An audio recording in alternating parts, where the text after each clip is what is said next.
I just wake up in the morning and I yell a lot, even though it's way too early. It's fun though. Wake up, wake up, wake up!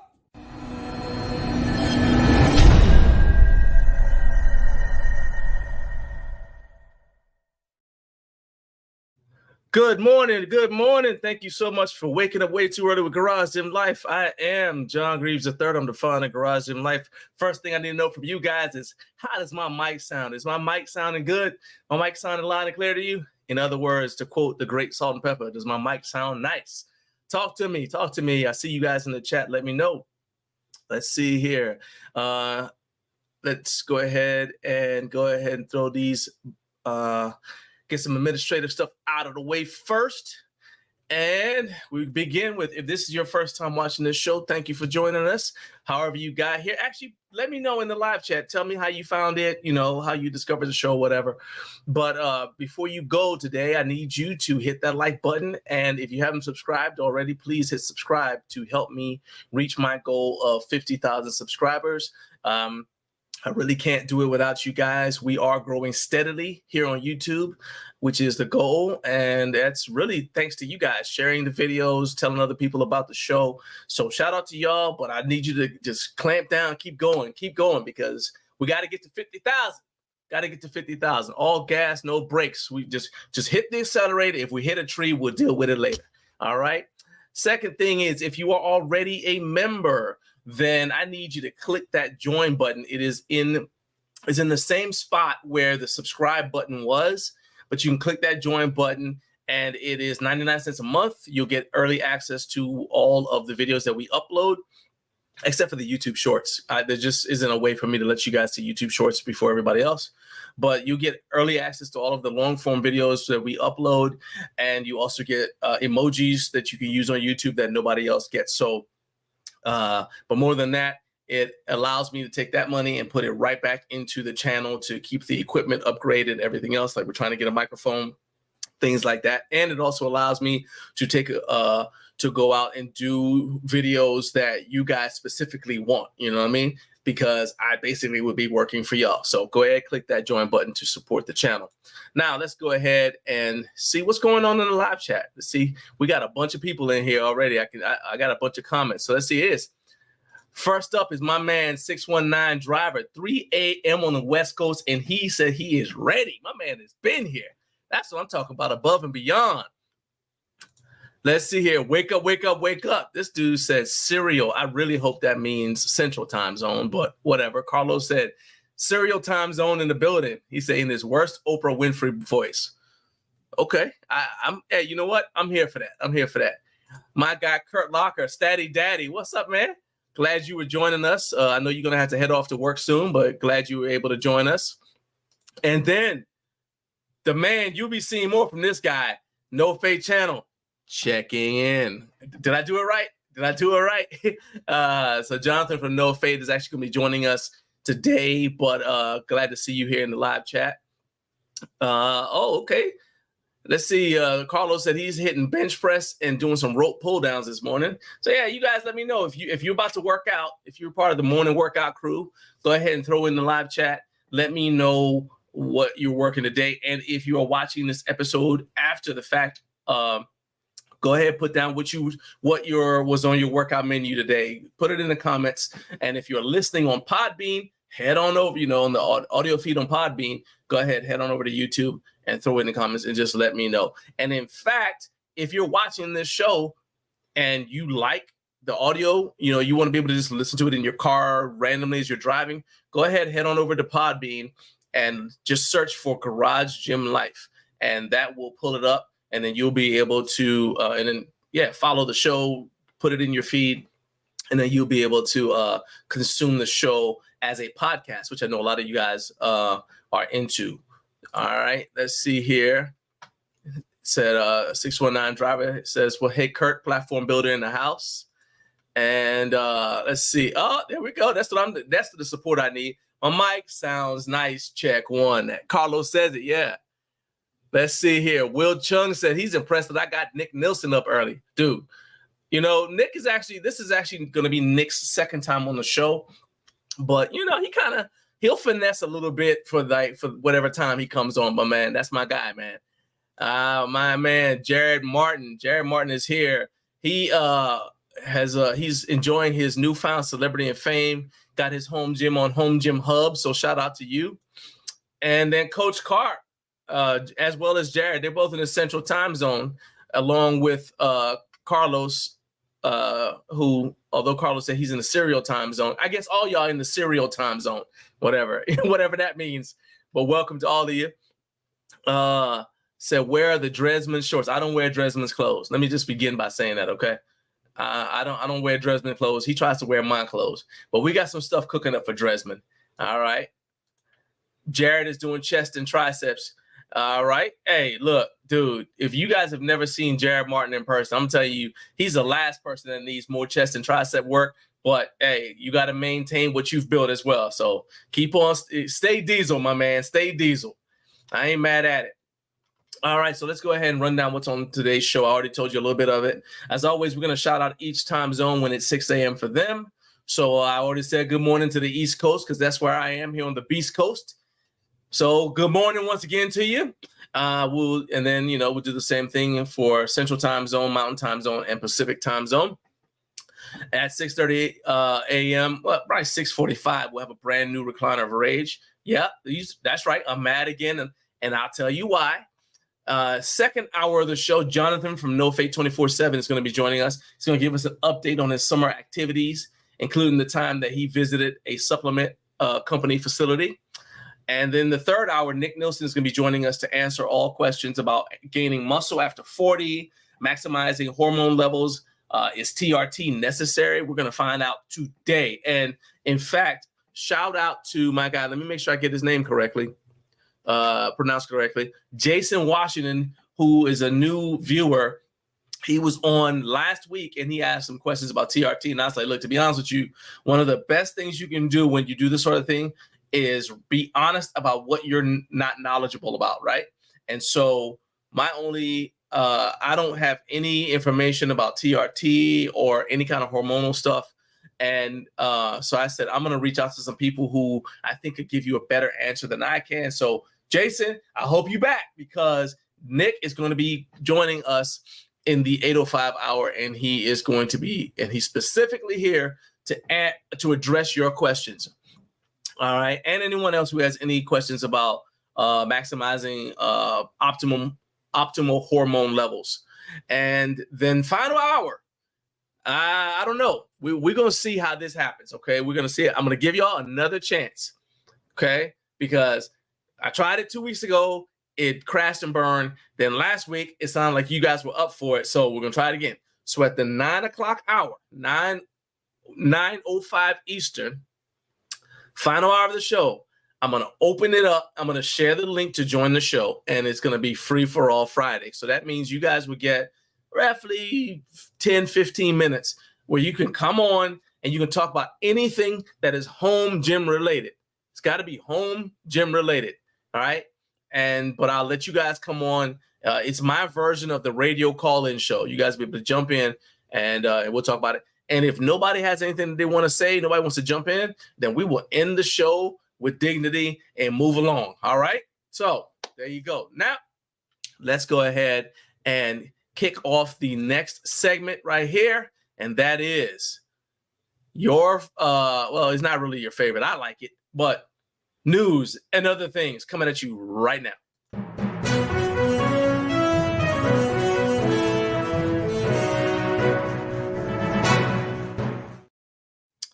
All right, news and other things. This is where I tell you guys about the stuff that's come through my inbox, the stuff that I've seen on social media, stuff that I've Googled, stuff that's come up in my PR Newswire, anything that's home gym related or exercise related that I think you guys might be interested in. I guess supplements too, whatever. All things home gym related. All right. And so the first thing that I have is Get Rx'd. Shout out to Matthew Porter for giving me the heads up about this. Get Rx'd is taking pre-orders for their RX3 freestanding cable tower. So this is a single stack device. Let me see. I went ahead and I pulled it up here. So I'll let you guys check it out. You can look at it with me. I like it. I like how it looks. So this is the RX3 freestanding cable tower 3000 from Get Rx'd, and they are offering free shipping with the introductory price. Now, the caveat is that offer ends today, okay?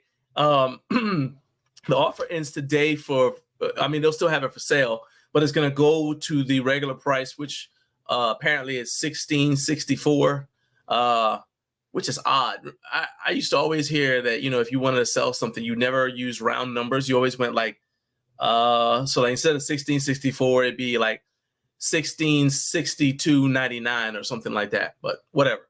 Anyway, so $16.64, it looks like it's the regular price. And right now it's on sale at $14.98 and free shipping.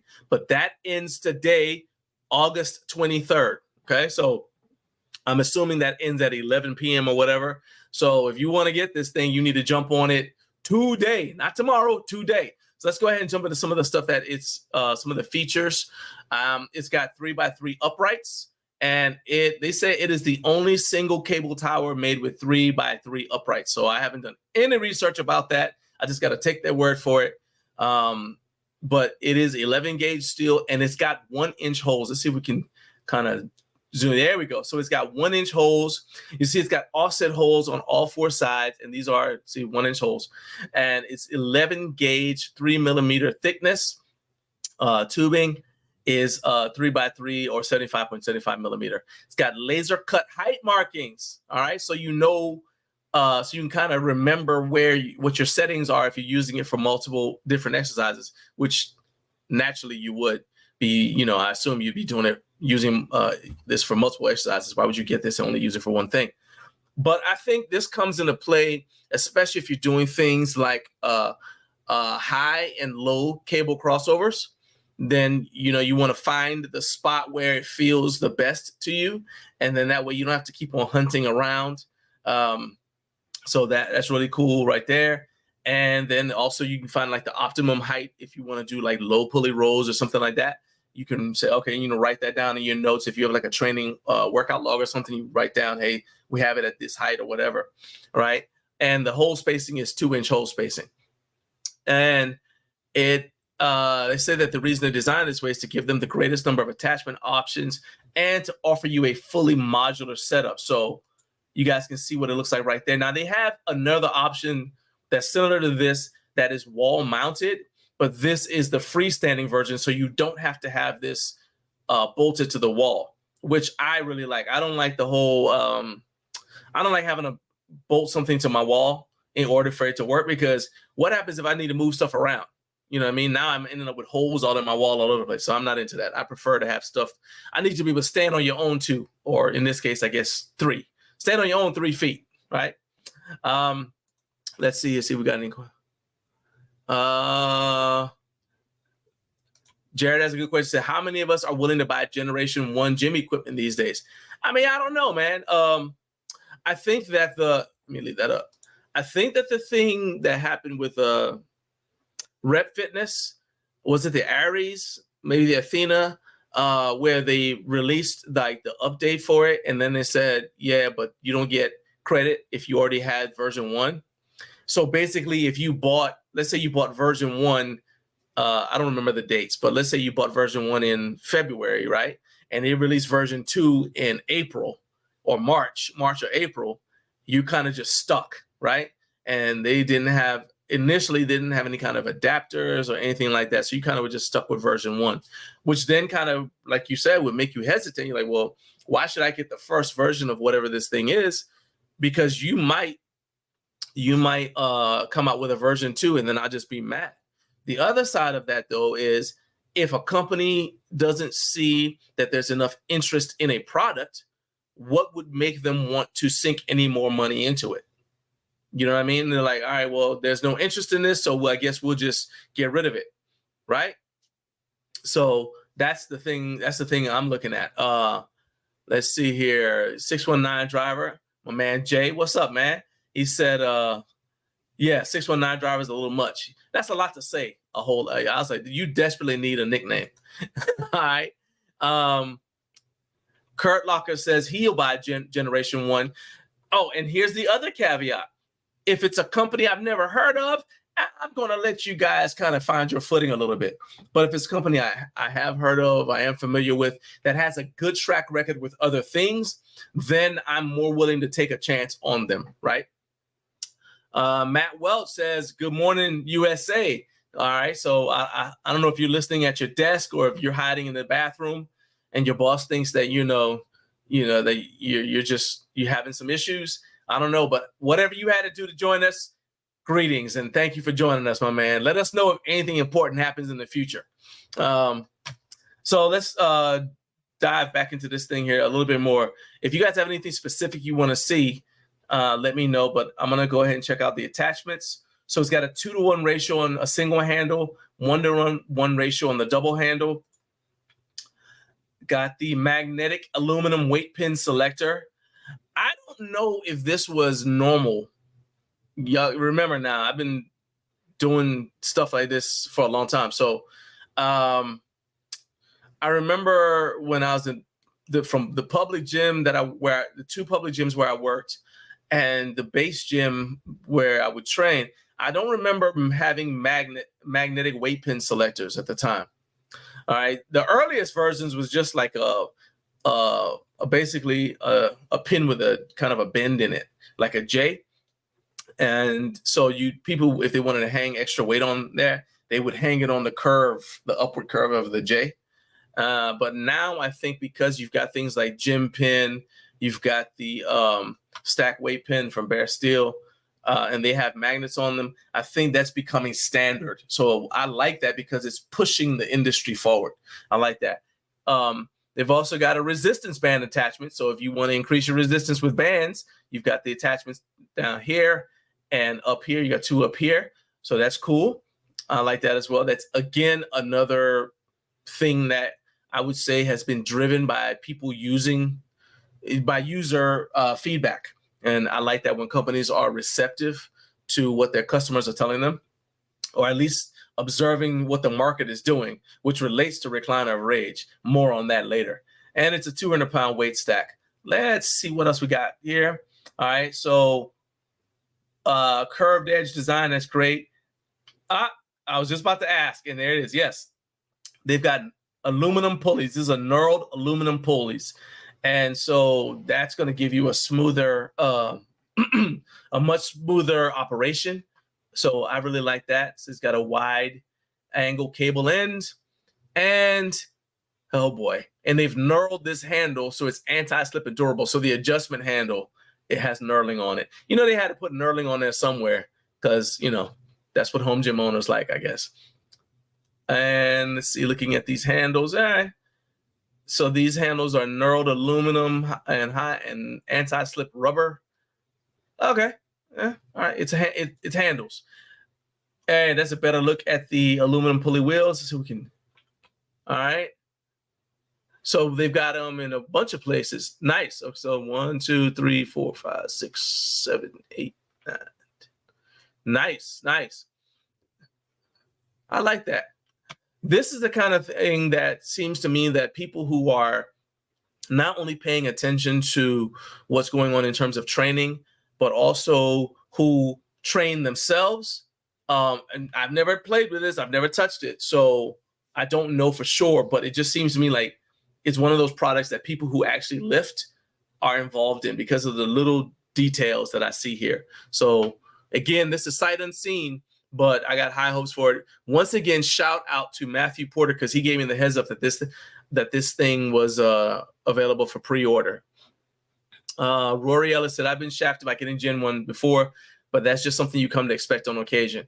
Yeah, but at the same time, we've also, generation 1 of certain things has been great. It's like, in fact, think about it. How often have we had something and we're like, man, I wish they would go back to the first version of it, right? Obviously, so now that I say that, obviously I can't think of any examples except for in terms of like pre-workouts. So like you have like a legendary one is Jacked 3D, which is a pre-workout everybody really liked. And then the FDA got involved, and so they had to change the formula. And so people are always like, man, I wish you could go back to the OG Jacked formula. Same thing with Animal Rage. Universal Nutrition's Animal, their Rage. They had a Rage product, and they changed the formula, and everybody's always like, man, I wish you could go back to OG Rage because that was better, right?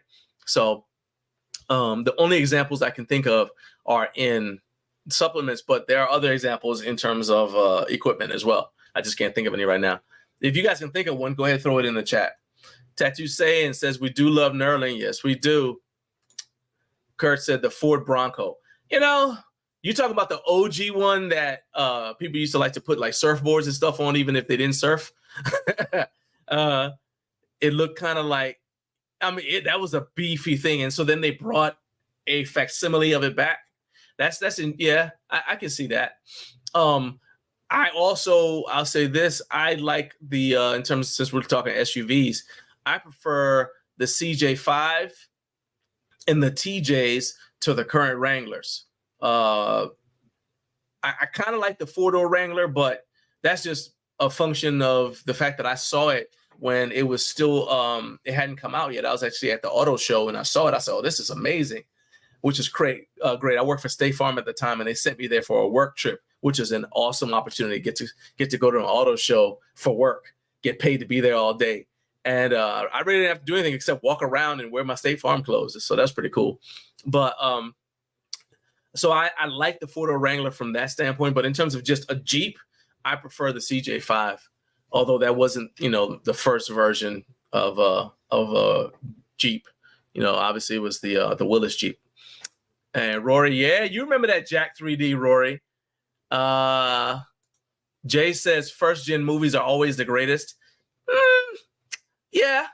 So like Avengers 1, in my opinion, was better than Avengers 2, but I cannot say that Avengers 1 was better than Endgame and Infinity War. So it just depends. Star Wars A New Hope was good, but I personally prefer Empire Strikes Back and Return of the Jedi in that order. But yeah, I can see it. I like Superman 2 better than Superman 1, the Christopher Reeves one. And yes, I watched those in theaters because I'm that old. So the Kabuki PR deadlift bar in nickel.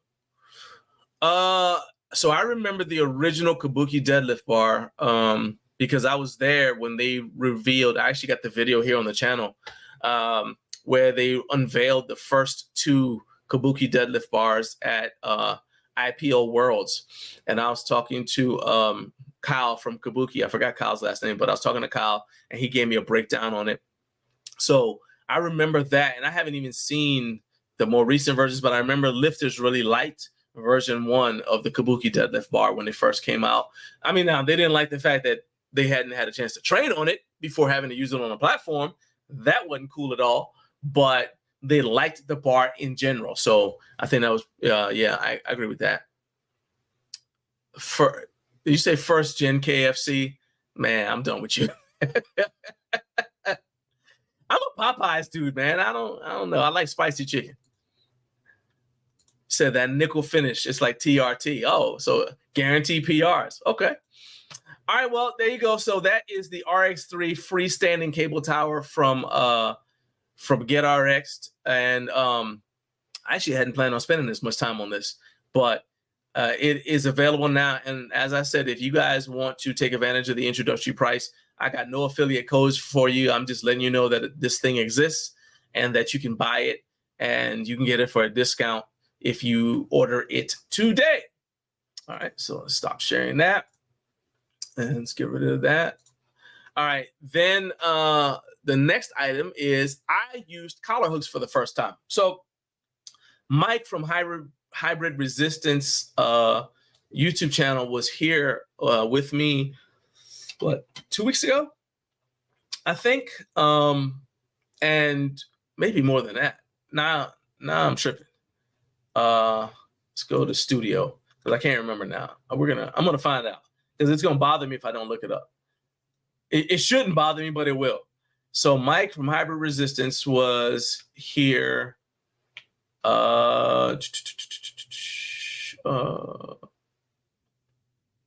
July 12th. Okay, so a lot more than 2 weeks ago. All right. Anyway, so Mike was here July 12th, and we were told one of the things we talked about was his collar hooks that he uses to add, basically to use band resistance with any bar, right? Yes, you could just loop the bar over the loop the band over the bar, but this is a good way to stop it, you know, from sliding or whatever. It's more it adds another wrinkle to it, right? And he said he's going to send me a pair of collar hooks to just try for myself. So I was like, all right. And to be honest with you, I really had no intention of using them with bands. My plan was to use them with chains to do some, I guess you would call it, it's not really rickshaw walks, but it's kind of like stability bar walking, right? Where you have like the chains and then the weights. So you attach chains to the bar, and then you have weights hanging off the end of the chains, and you walk. So it's if you don't have a yoke, it's like a poor man's yoke, kind of. All right. And so that's what I plan on doing with them, right? But I went ahead and I used them on Wednesday for Good Morning. So I'll let you guys check out what that looked like when I used the collar hooks for this was my first time ever using them. So I wasn't sure about the weight to use or anything else like that. So there you go.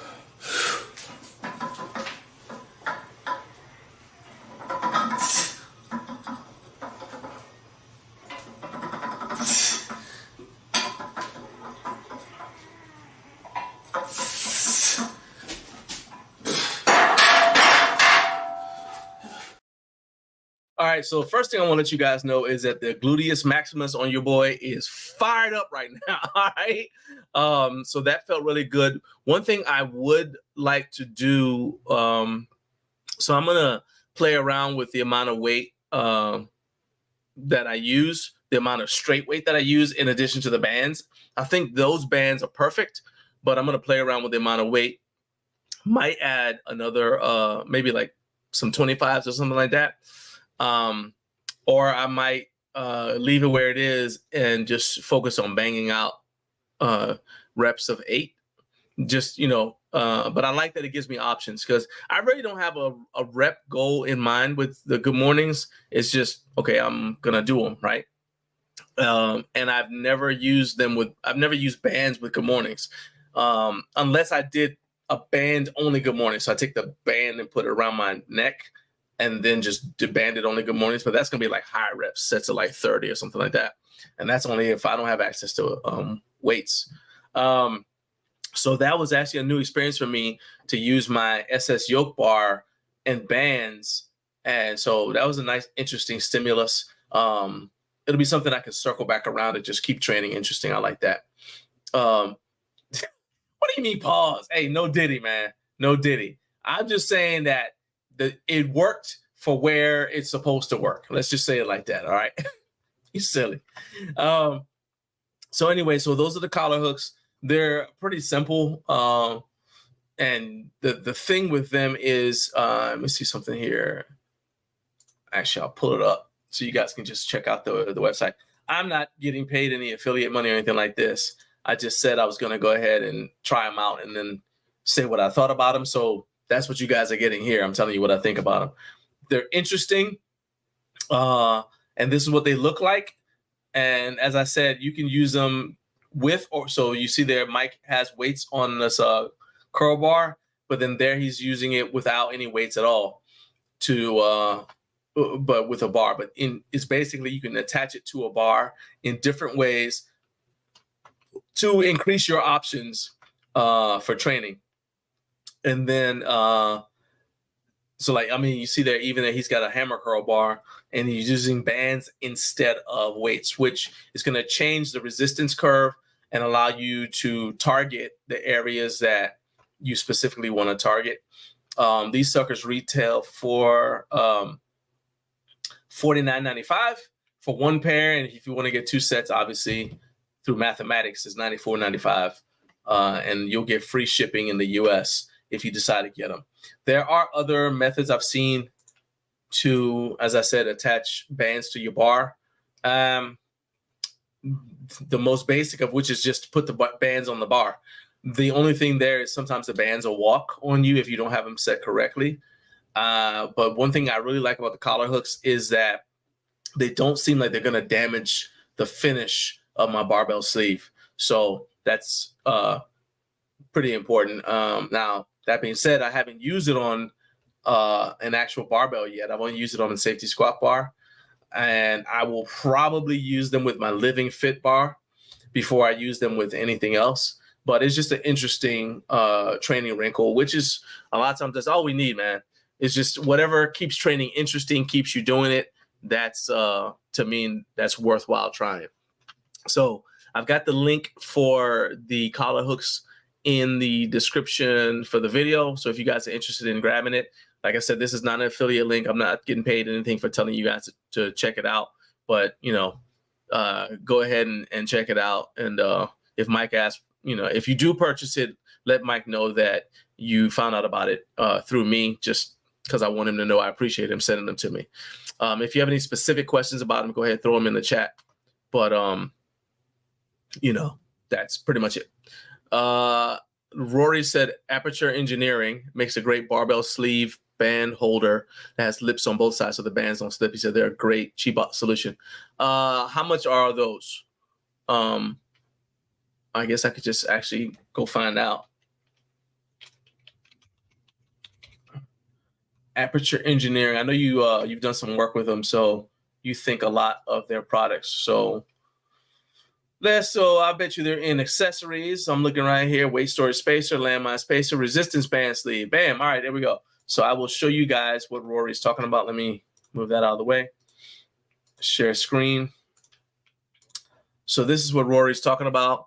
So it's 26 bucks. I'm assuming that's 26 bucks for one. But maybe not. Nope, they're sold as a pair. So they are $26 for the pair, and they'll fix it. They'll fit an Olympic sleeve. So this is what they look like. Right there, you slide it over.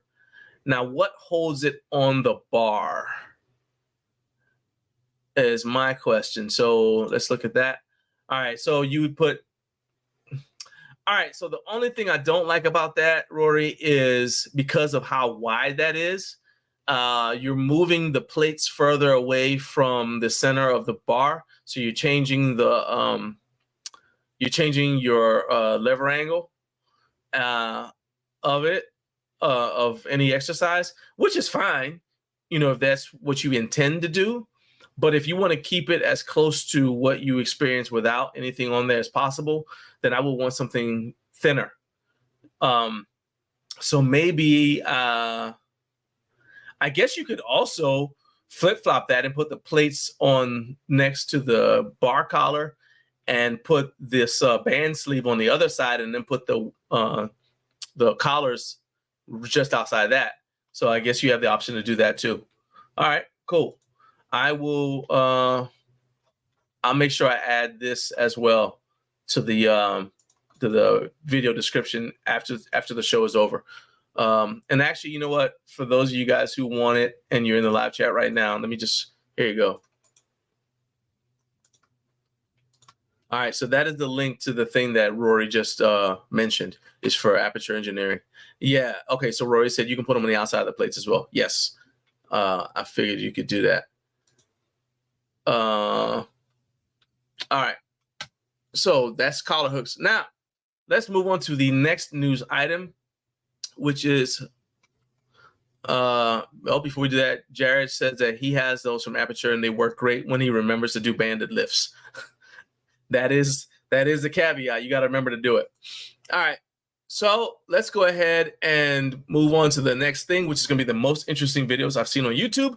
But before that, I want to let you guys know how to support the channel if you want to become a member. So here you go. Hey, I don't want you to just watch this video. I need you to like, subscribe, and if you're already a subscriber, I want you to join our channel for 99 cents a month so you can help us improve YouTube for the home gym community. Okay, back to the video. All right.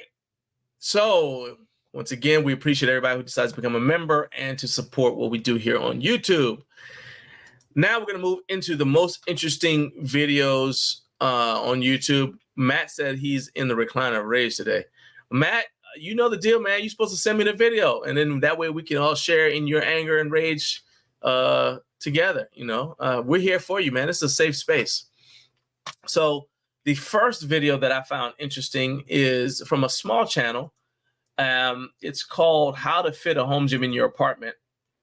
Go ahead and share the screen. All right. So it's how to fit a home gym in your apartment. And what I like, so you can see, or maybe you guys can't see, it's kind of small. So this video has 22,000 views, and that's phenomenal for a channel that has only 131 subscribers. Now, that being said, the part of the reason for why this video got so many views is because it's from 4 years ago. So he did it during the pandemic, when everybody was trying to figure out ways to set up gyms in their homes, right? And this guy's his name is Brandon, and he's in Canada.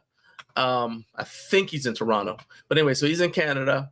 And the thing I like about the video, since I just found it, is that, you know, some of the tips still apply in terms of how to get stuff into a small space, right?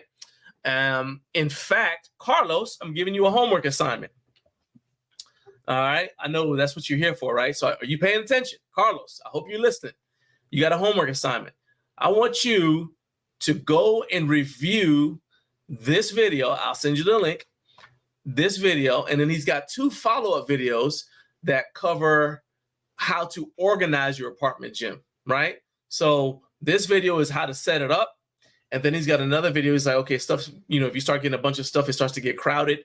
He then starts talking about organization, how to organize it. So Carlos is my guy that does like movie reviews and things like that.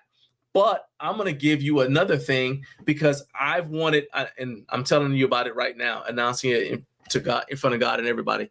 I think that Carlos would be excellent at this in terms of watching videos, especially videos that have to do with any kind of apartment home gym life, and critiquing them, giving his feedback on what he thinks of the tips that are being given, because anybody can give tips, including me. And if you don't know anything about the culture or about the situation, you just show up and you see this video like, oh, well, it's on YouTube. He's speaking authoritatively. He must know what he's talking about. So Carlos, your job is to do a review of this video. And I'll send you the links to both of them when the show is over. And we'll work out when you can. In fact, we can actually talk about it. Yeah, we'll talk about how that'll work later on down the road. But that's something I want you to do. All right. So anyway, I think so I have it in my list of interesting videos to watch. Right. So these videos are things that I watch when I'm on the treadmill, basically trying to distract myself from the fact that I'm a hamster on the wheel for an hour. Anyway, so as I said, the follow-up videos covers your organizing your apartment gym. And then he has another video after that about installing stall mats in your apartment. Now, a lot of you guys know that stall mats tend to not smell the best. So I'm interested to see how he got around that issue and if he addresses it. So I'm going to give all those to Carlos, and then Carlos can give me his reaction to that. Now, this guy, I interacted. He's got an Instagram as well. I interacted with him on Instagram, just, a little bit of back and forth on one of his posts. And he said he still trains everything except lower body in his home gym, and that he's actually moved to a condo now, but he still trains his upper body in his apartment or in his condo. So that's another thing, is like when somebody is like, they've been in the home gym lifestyle for like 5 minutes and they make a video telling you how to do it, I kind of like ignore those people. But he looks like he's here to stay in the home gym lifestyle. So I appreciate that. So if you guys want to check that out, I will give you guys the link to it. and you guys can check out how to fit a home gym in your apartment. And that is pretty interesting to me.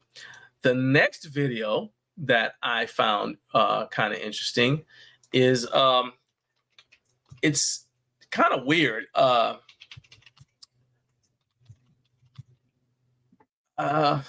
trying to figure out how to how I really don't know how to characterize it, right? So the channel is another small channel.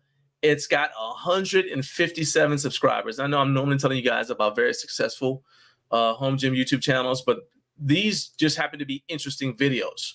So I can't recommend the channel. It's just the concept looked interesting to me. So what it is it's independent home fit, right? It's a small channel, 157 subscribers. Well, each video, it's basically like a workout music playlist. So, you know, like they have these playlists on YouTube where it's like, you know, basically, so like music to study to, or music if you want to have music playing while you sleep, right? And this one is workout music. It's a workout music playlist. Each video is a workout music playlist.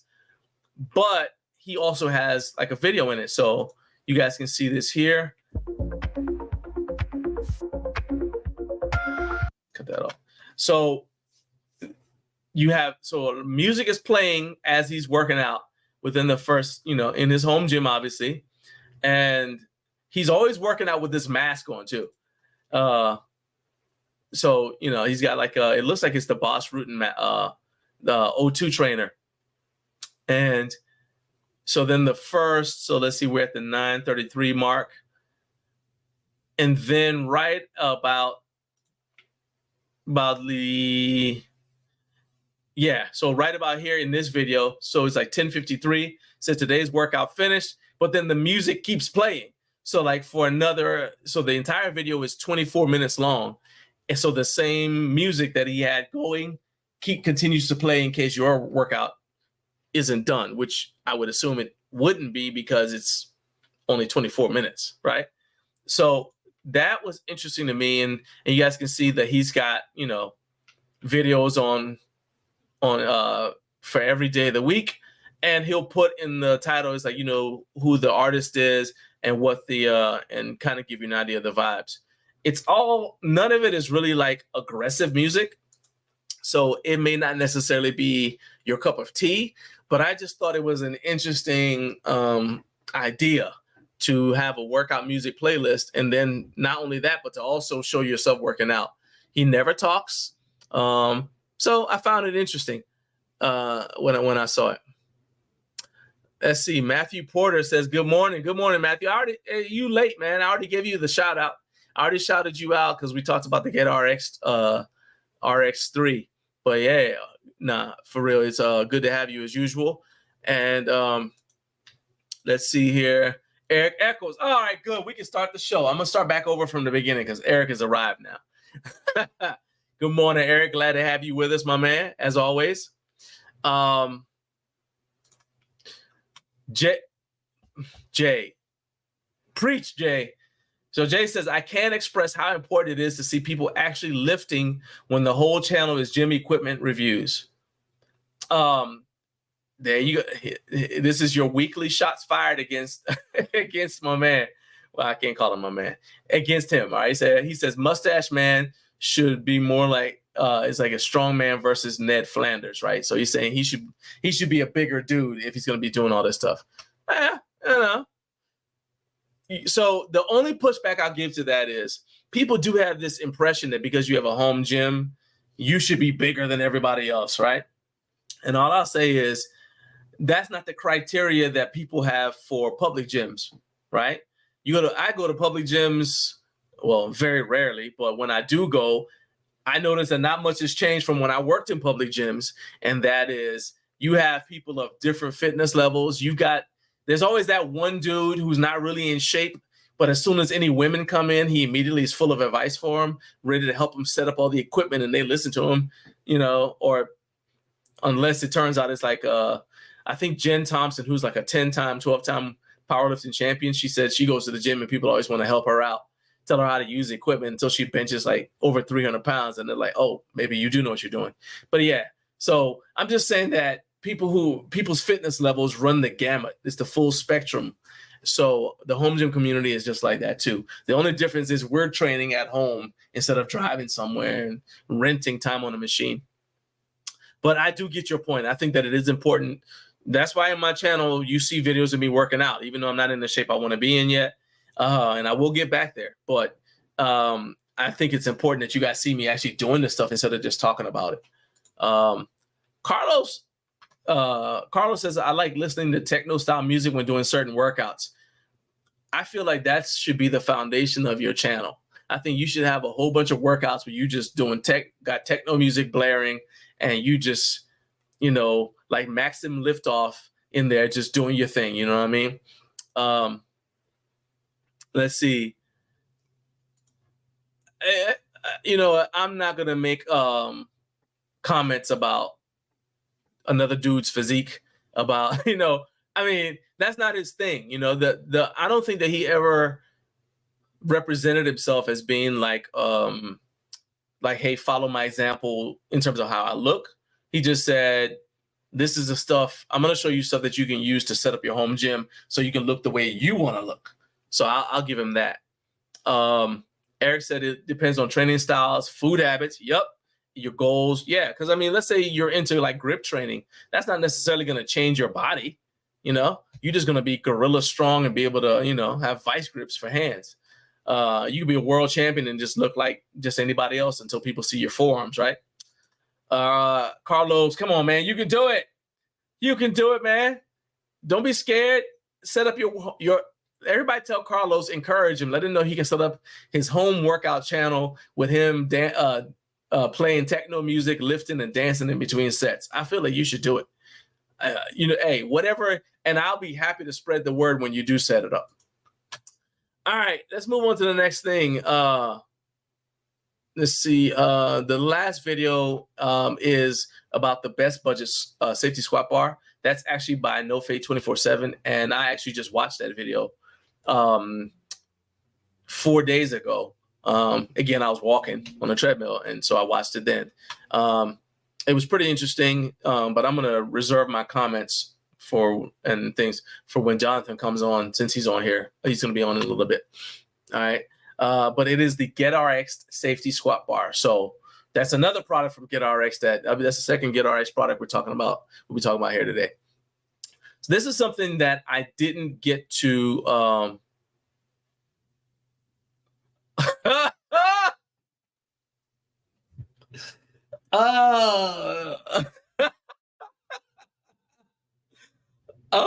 man. All right. I'm gonna put this comment up, Jay. All right, here we go. So first, Rory said, Carlos, cue the car dancing scene from Score at Night at the Roxbury. That's exactly what needs to happen. But the reason why I'm laughing is because of what Jay said. So here we go. He said, my point is 300 pounds vegans preaching on healthy eating. I think you should look the part so I can actually believe you. Yeah. Look, I get it. All right. So when I say the things I'm saying, I don't want you to think that I'm disagreeing with you in terms of people actually lifting, right?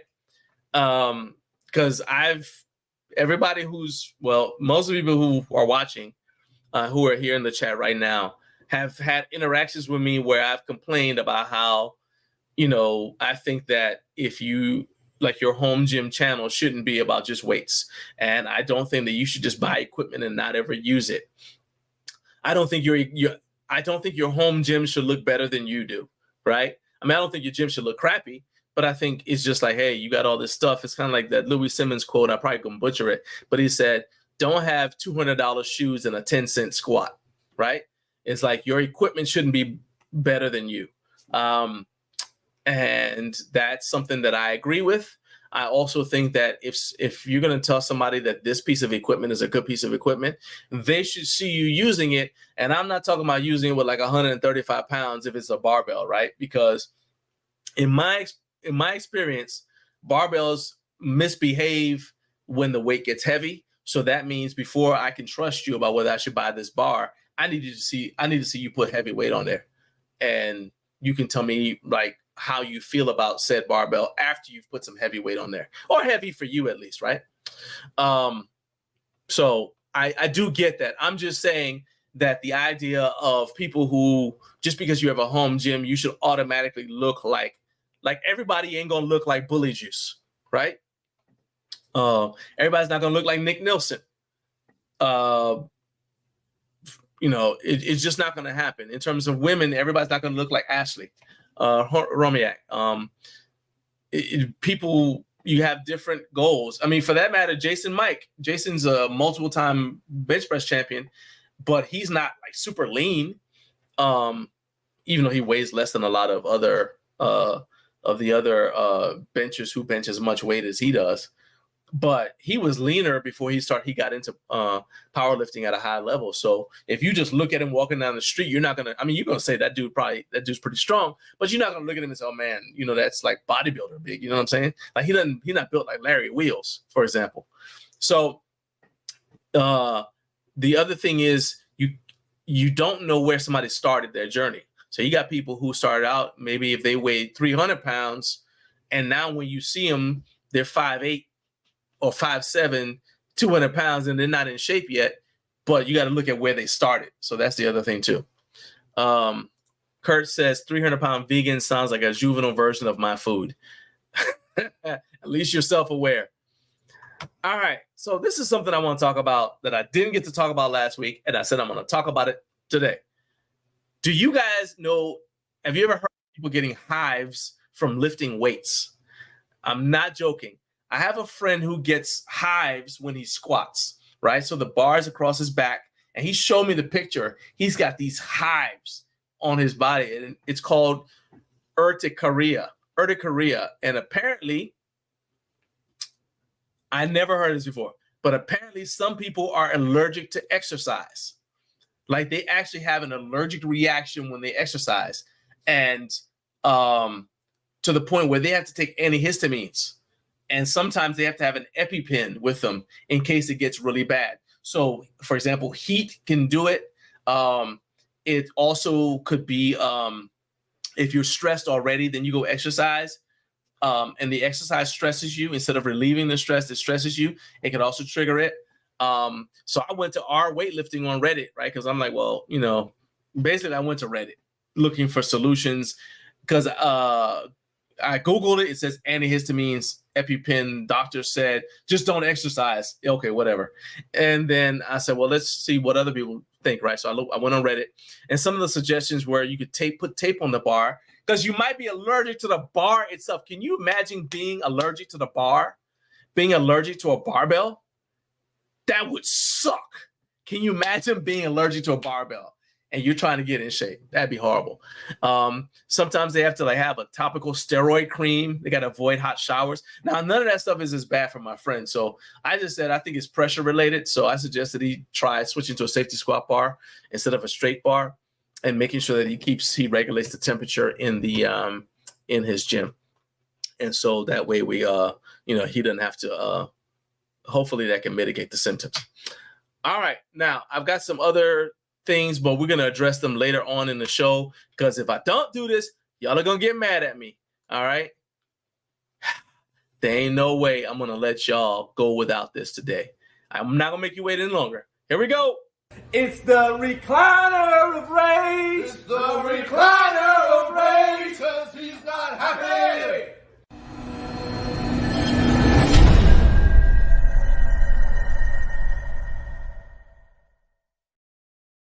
Today's recliner of rage is dedicated to my current power rack because my current power rack is not compatible with functional trainer attachments. And what I mean by that is I have a bully glider that I got at Home Gym Con from my man at Buffalo Bully Fab. And he said, no expectations. Here you go. Take it home. Play with it. Let me know what you think of it. If you have any feedback, give it to me. Cool.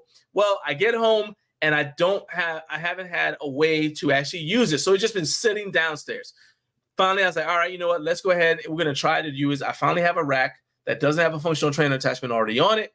We're going to put the bully glider on there. Sure enough, I get downstairs. The cross members don't have holes. The cross members, so not going across the front, but going front to back. The cross members don't have holes. So that means here, So basically, if you want to use one of those, right, you got to have a pathway for the cable to go through, right? So I can put it on the post, the vertical post, but I don't have a way to hang the pulley and connect the pulley to the cable to run the cable through the pulley, so the pulley can attach to the pulley glider to actually make it go up and down. So I can't use it. Now, I can get some replacement cross members. Bells of Steel sells replacement cross members, but there aren't holes going front to back on the vertical post, so I'd have to drill some. Plus, I'm having to figure out whether the gussets will line up, the gussets that are already on my rack will line up with the holes if I grab replacement cross members. So it's like turning into one of those things where you either spend a lot more money than the rack is worth to get it to be usable, or you just go without the ability to do any sort of cable work until you get a new rack. What frustrates me about this isn't the fact that this exists, because I mean, yes, there are solutions out there. I've got the solution. I know the solutions. I reached out to, shout out to Matthew Porter. I reached out to him and we were talking about it. And what frustrates me is I can't possibly be the first person to have mentioned this, because I told the company, I said, hey, look, you realize that this thing doesn't have a functional trainer. There's no way to attach a functional trainer. All they'd have to do is drill holes in the cross members.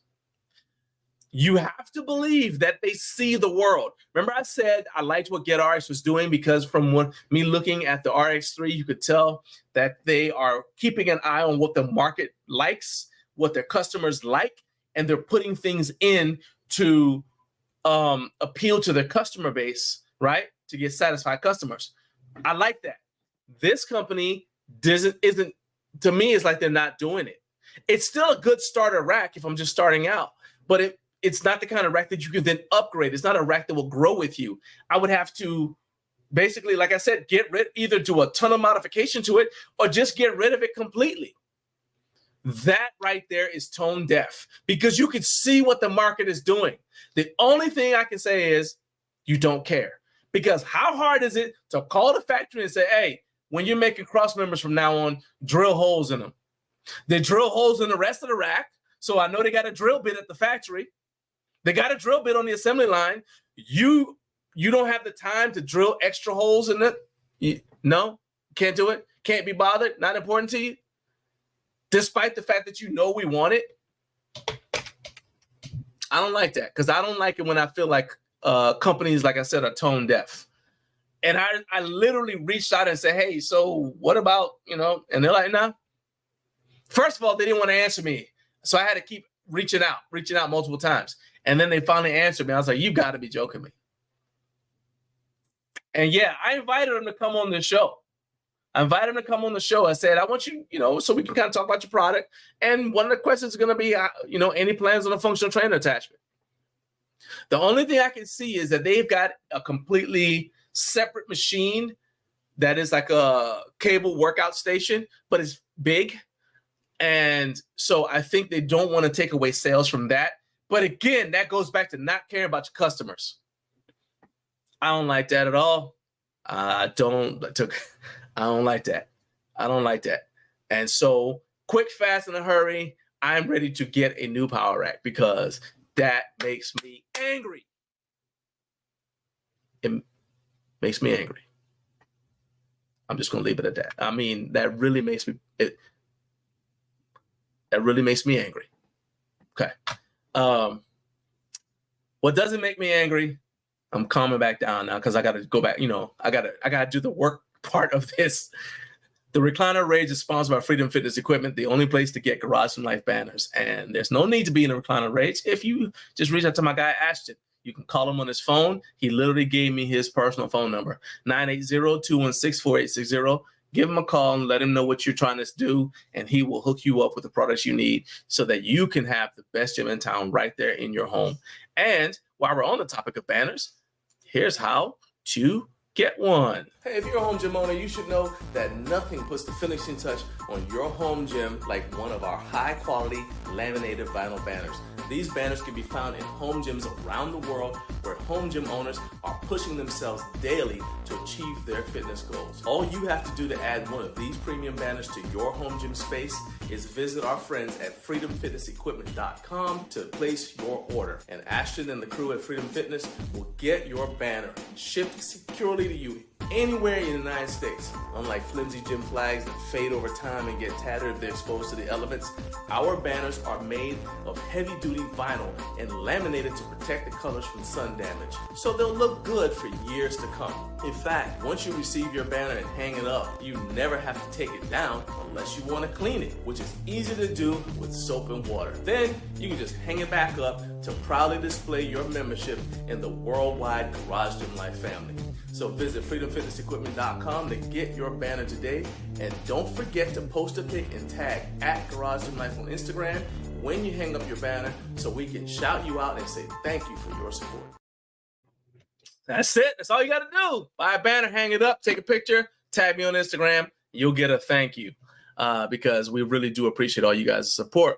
It is now 7:01, so shout out to the Central Time Zone, or as Carlos said, the Cereal Time Zone. I don't know what's up with that. But shout out to the Central Time Zone as well. Shout out and welcome to everyone who is watching on LinkedIn. Got my first guest of the day, Jonathan from No Fate 24/7 channel. He is behind.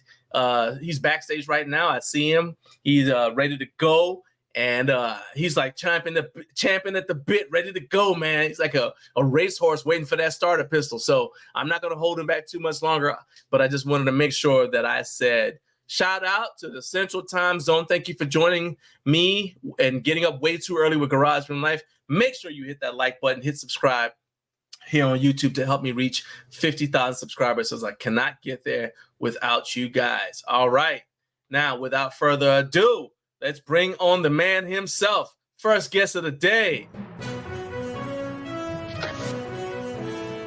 Finally, Jonathan has come back.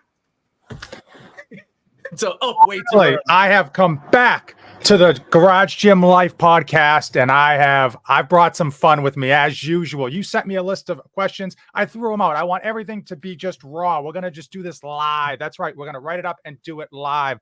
John, how are you doing? I'm good. What you don't know is those questions were decoy. I didn't plan on asking you any of them. Awesome. I sent every one of them to you to make you think the wrong thing so I can ambush you. All right. First of all, how many times have you been shirtless in your videos in the past 2 months? Not enough. I'll be completely honest with you. The more shirtless I go, the better my views are. Now, I'm not saying it's me. Maybe it's just the algorithm, but clearly I need to be shirtless more often. If you look at Garage Gym Homie, who's got a great following, he doesn't own a shirt. I've seen him with a shirt once. Yeah. No, he doesn't. I don't think he even owns a shirt. I mean, maybe to go to like food shopping, maybe. But but of course, if I had that physique, I wouldn't be wearing a shirt either. So yes, the better my diet, the more shirtless I am. There you go. Okay. Yeah, I'm just saying, like, I've noticed. You've hit 20,000. Actually, you're at 21,000 subscribers now. So yeah, we're climbing. We're not at 50 like some people. I mean, we're trying. We're trying to be there. I'm trying to get there. I'm at 37 and change, and we're trying to get there. No one in the home gym community works harder than you do. I'll be honest with you. No, for anyone in the chat, anyone watching this, nobody works harder than John in terms of building the home gym community. A lot of people talk about it. A lot of people say they do. They've got email subscriptions that you can get, and they can send you links in the description. But John walks the walk, he talks the talk, and he does all this stuff. I don't even know where he finds the time or why he puts so much effort in, but clearly he's leading the charge. So here's my secret. What I do is every time I do this with you guys like this, I take a nap. I'll just take a quick cat nap, and then I'm back. Okay, here we go. We're back. We're completely off the rails already. I do want to ask you though about the safety squat bar. I know yes. I was serious about asking you about that. You mentioned in your video that it doesn't have the load rating on it. And I looked on the website, and I looked on it. I didn't see it either. Yeah. How much have you been able to load it up to? What John's talking about is the Get Rx'd review I did of their safety squat bar 2000. They've got like two different versions. I got this one because it was $200, not on sale. Just it was $200. So it was, and I really thought it was an outstanding value. It had the knurled handles. It had a good pad. The end caps listed the weight, as I mentioned in the video, is so important because you've got like all different bars and you're trying to do plate math, trying to figure out what you're lifting. It's good to know what the weight is because, as we know, safety squat bars are heavier than a regular barbell. The only problem was there's no load limit. So oftentimes bars will say max load 3,000 pounds, 1,000 pounds, 700 pounds, which again, for most of us, doesn't mean anything because even if it says it's rated for 1,000 pounds, you don't want to really be dropping it with 1,000 pounds. That's like a static load rating. Yeah. So this one doesn't have it listed. I got 500 pounds on mine. Okay. Just I didn't lift 500 pounds, but I got 500 pounds on mine. And it was fine. There was no bend. There was no warp. There was no question of if it was going to just snap. I would say, you know, for most human beings, this is going to be able to handle double your max squat. Simple as that. I mean, if you're squatting 400 pounds, I would imagine this is going to be able to handle 800 pounds, no problem. So, okay. I mean, I know everyone in the chat right now, everyone watching this squats more than 400 pounds, but I'm just talking about myself. Well, I was going to say Rory Ellis is in the chat, and that dude, I'm not sure. I think so, Rory. I think your squat is like 7. I can't remember, but yeah, I would say how comfortable. Put in the live chat, Rory. Like, what's the heaviest you've ever put on a safety squat bar? Because I think your straight bar squat is in the 7s. So just throw that on there, and just let me know because I am kind of curious. I know the thing with a safety squat bar, the stuff that I normally use it for is to help me build my upper back to support squatting. So it's going to be like good mornings, pause squats, Hatfield squats. And then also there's a cool little exercise that Dave Tate showed with the SS yoke bar, where you hold the handles and you put your chin to your chest and then you put your head back as far as possible. And if you do sets of 10 of that fires up, you feel it all up and down your erector spinae. So I really like those. Are like my favorite ones. So we've got that Get Rx'd safety squat bar up. The reason I said that is because they have 2 of them, and I wasn't sure which one it was that you got because my video came out and so many people liked my video that they actually sold out of it for a short period of time. So, people were like, hey, why is it sold out? I'm like, listen, I don't run the company. Get Rx, I happen to think, is a company that's doing some really good stuff and probably flying under the radar. Not all their stuff is great, but man, most of their stuff I've tried has been great for the value.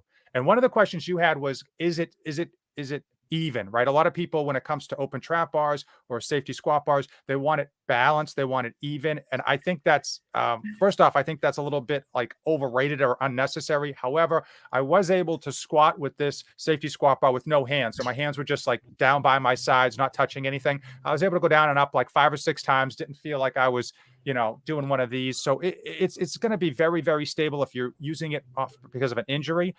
Very, very stable. I use safety squat bars personally because I've got lower back issues, and I just feel it's a lot more comfortable on my body and on my back. It's not necessarily science, but I think because the weight comes a little bit more forward on your shoulders, the center of gravity allows you to squat a little bit more higher up, and that kind of again helps just ease that stress on your lower back. Well, that's what I meant when I said, if I didn't phrase it right, I'm sorry. That's what I meant. Is like, can you use it without holding the handles? Because if you have to hold the handles, you can't do Hatfield squats with it. Yeah. For example. So, I forgot. I also use my safety squat bar when I want to do calf raises, because then you don't have to hold on to the bar. You can hold on to the rack to keep yourself from to maintain your balance. So yeah, I want to make sure I said that. And if people are wondering why I have back issues, it's just from carrying the home gym community on my back for so long and making such great YouTube videos. That's just, there it is. The cross I'm willing to bear. Look, dude, all we ask is that you keep on taking your shirt off. Then you gotta, but when you take your shirt off, you gotta wear the headband, because that's gonna skyrocket the views from the CrossFit community. Because instant gold. They'll see the headband and say, oh, you're one of us. And bam, just like that. Yeah, okay. So what do you think about, I think you were in the chat already when I was talking about that single stack, the Get Rx'd single stack. I know you're a fan of what they do. What do you think about that single stack? I wasn't in the chat. I stepped away to take a shower. But as far as the single stack goes, I don't know. I think people are always trying to thread the needle when it comes to saving money, but get what they want. And I feel like they're always usually disappointed because they expect to get, they expect to get steak when they're paying for hamburger prices. You're not going to get steak experience with hamburger prices. Overall, I think it looks good. It's a nice design. I haven't used it. I'm assuming it's the quality is as high as their other stuff, and the pulleys are smooth. So for many people, all aluminum pulleys. Yeah, that's one of my biggest pet peeves is. But that's just a pet peeve of mine when companies don't do that. You're in a safe place. Go ahead, talk about it. No, it's just a lot of these companies they put in plastic pulleys, and I don't know, John, do you have the answer to this? How much does it cost to go from plastic to aluminum for a massive company? Not for you or I going to Home Depot, but nothing. for like it's nothing, right? Like why wouldn't you spend? That's the thing. They're not even replacing. So we're replacing. So we're paying for it twice. Yeah. They can just do it from the beginning. It's kind of like what I said about that thing. Like you can poke holes. You're already making it. Make it right. Okay. Yeah. I mean, I'm just like, for $10 more, a lot of these cheap companies could be looking fantastic and bragging about their aluminum pulleys. I mean, but yeah. All right. What do you you went to NutraBio, and I know I watched your video where you went to the NutraBio bash. And we got all right, I see your question, Jay. I'll make sure I do that. I'll throw it in there. You went to NutraBio, and I know it was like the NutraBio bash. So when I was, this poster right here is from when I was a member of the Animal Barbell Club, Universal Nutrition Animal Pack, right? And so I was actually the one that set up the events for Georgia. And then this is, every year we would do a thing called Convoy to the Cage. I'm not making, so everybody, so we had people come from Florida, from parts of Georgia, people from Tennessee, and we would drive up in a convoy up to Columbus to the Arnold, and there'd be a national ABC. We'd all go to the animal cage, hang out there, and then we go to the national ABC event. So that's what this NutraBio bash reminded me of. Like, it was just a gathering of people who like NutraBio. So yeah. I saw the video, but what are some of the behind the scenes things that you could tell us about that didn't make it into your video? Yeah, so some of the stuff I couldn't film, I actually went to the manufacturing plant. So what most people don't realize is when you get a supplement, that company didn't make that supplement. A third party in the middle of nowhere that is nameless made that product. But there are some really good companies out there. NutraBio, I think, is one of them. They make all their stuff. So I got to see their assembly line. I got to see their test location where they test every ingredient that comes in. They test it for purity. They test on their assembly line for heavy metals to make sure that you're not getting like microscopic pieces of metal in your supplements. So that was absolutely fantastic to go behind the scenes and see the thoroughness, the cleanliness. Frank, I just saw a note. They actually got inspected by the federal, the FDA, whatever the body is that actually governs GMP facilities, and they got 100 out of 100. Keep in mind, a passing score is a 70. So it's just a testament to how well they do it, and they're doing it right. They got third-party testing. They don't mess around with supplements, and you don't have to question what's on the label is in the bottle. All right, so we've got 3 questions. I'm gonna do them in out of order, okay? Because so the oops, right here. Let's go right here. First question is from Kurt. Yeah, so Kurt wants to know, is the lab FDA registered? So let me just break this down for people who aren't familiar. GMP is good manufacturing practice. Any company can set up shop and just say that they use GMP. Now the CGMP means they're certified. That means the federal government comes in and looks under the hood, checks everything out, and that can be anywhere from like a 3-day process to like a 2-week process. I think one of the ones back in 2018 took NutraBio 3 weeks, and that's just how thorough they are, and they continue to be a certified GMP facility, and that is a big differentiator. Okay. All right, so that's that, and now let's go back up to the top here. So let's unstar that. So this is from Jay. Jay is setting up his home gym right now. All right, he's like getting stuff left and right. He's watching videos, and I'll see him commenting on my video like, well, where do you get that and all that kind of stuff. So Jay, you definitely need to check out Jonathan's channel because he's got a bunch of cool reviews as well on stuff. So he wants to know, he said, Rogan Rep requires a 6-post cage to be bolted to the floor or purchase extendo feet. Is 300 to 400 pounds of storage plates enough for sturdiness? Yeah, so I'll tell you right now, Rogan Rep put that needs to be bolted to the floor for security reasons. Okay, that's because they don't want to be sued. Okay, so just like when you see a pack of cigarettes and it says it's bad for you on the side of it, doesn't mean you can't smoke it. I will tell you that honestly, if you have a 6-post rack, you're gonna be really unlikely to tip that thing over. I mean, let's say you're 6'7", you're squatting 400 pounds, and you just like dump into your J hooks. Maybe you're going to tip it over, but most likely it would just actually move. And that's with no weight whatsoever. If you're putting 300 pounds of storage weight on a 6-post rack, you don't need to bolt it to the floor. Now, I do think that the extra feet that you can buy with those are nice because it does add a bit more just kind of locked into place. But again, not necessary whatsoever. All right. So I agree with that. The big thing for me when you if you don't bolt your, like my racks aren't bolted to the floor because doing this, I go through racks too often. I'm not going to be unbolting and bolting rack. I'm not about that life. So the thing that's annoying to me though is on bench press, because with squats it's not as bad because you rack the weight. Yeah, it moves a little bit, but it's still, you're kind of like looking at it. So it's not a big deal. You can see where it is. For bench press, it's kind of weird because after you rack the weight, and it moves a little bit, for me, my hands don't go back at exactly the same time, right? Even though it's not like I'm doing it on purpose, but just one tends to, just because of body leverage, one tends to hit before the other. So the rack always ends up a little bit crooked. And so then when I'm doing the next set, sometimes that's when I see myself have issues like where the plate is hitting the side of the rack, because the bench is still straight, but the rack has moved. It's not moved a lot. I mean, it's not like that, but I mean, it's moved a little bit. And so by the third set, when it's the heaviest set, or I'm sorry, the third work set, when it's the heaviest one, that's when I run into the issue. So that's like the only thing I think is like that I would be able to avoid if I bolted my rack to the floor. And even then, I probably wouldn't do it that way. I probably do the platform and then bolt it to the platform. Yeah. Yeah, that way I'm not drilling into my concrete. You know what I mean? That's another thing. Like if you have a basement and you drill into that concrete, guess what? If you happen to get water underneath your foundation, it's going to water will find any spot to come up. And if you have bolt holes, that's going to be a source where it can get in there. And in the wintertime, get in there, freeze, expand. And the next thing you know, you got cracks. You got cracks. Yep. So, all right. And then he's got his follow-up question. He's looking for a shrimp trawler arm to hang a heavy bag that will fit rep if he goes that route. He's only seen Rogues, but he's not sure if it'll bolt to imported 3x3 siding. Yeah, great question. I don't know. I mean, I always, when I see those, I always wonder like how sturdy it is, because every time I've had a heavy bag, it moves like so much, especially if you have like 100-pound heavy bag. Man, you better that you might want to bolt to the ground if you don't want to have a lot of movement when you're hitting the heavy bag. As far as compatibility, I don't know. I don't have the answer to that. That actually would be, so that actually relates to something that Matthew Porter and I were talking about yesterday.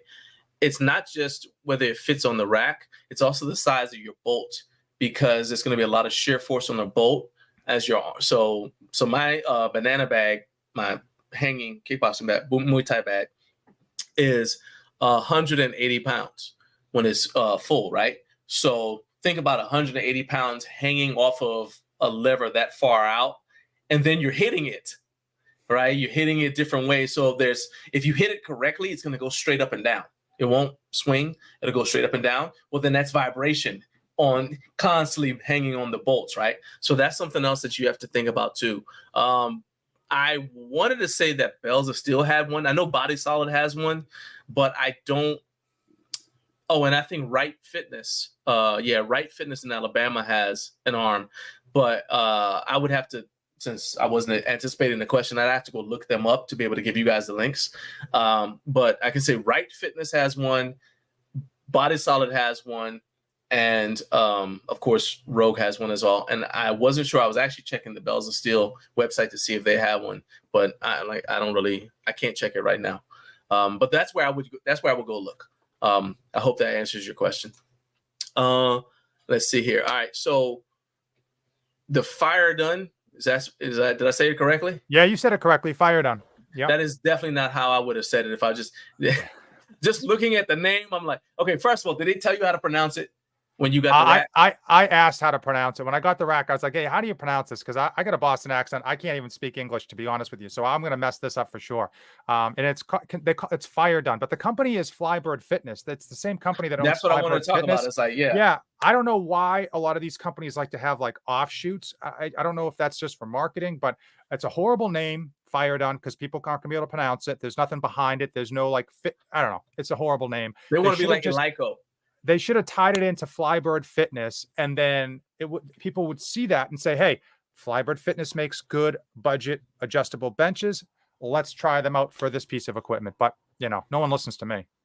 So here's the thing though, man, Flybird, and I'm guilty of this. Like I see it. I've seen people talk about it. I've seen Nick Nilsson talk about it. He's actually got the Fire Done rack as well. And I've seen him do some Flybird stuff. But just something about it, I guess because it's on Amazon. I look at it, I'm just like, eh. I was the same way. I got one of their benches in. I got one of their benches in. I was the same way, and it was great. I'm like, for the price I paid, this bench is phenomenal compared to like compared to another brand, like compared to Titan. Yeah.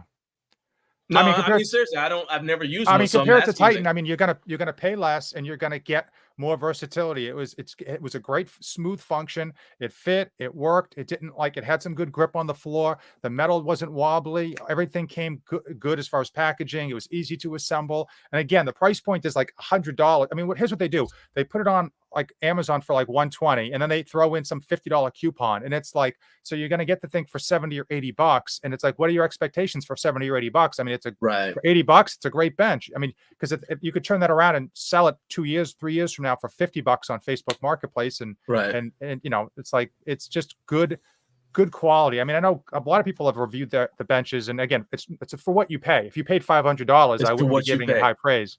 Got you. So about the Fire Done rack specifically, do you still have it? No, as you know, when you're a home gym reviewer of equipment, like stuff comes in and you got to get rid of it. I mean, I'm not. Yeah. I had to get rid of it. Otherwise I wouldn't be able to review anything else in my garage. I used it for like, I think I ended up being like 2.5, 3 months before I ended up getting rid of it. Okay. For the price point, it was good. They made a couple mistakes with, as I already mentioned, plastic pulleys, which they could have gone aluminum. And I think that overall it's good for the price point. And unfortunately, what happens is, again, we already mentioned this earlier.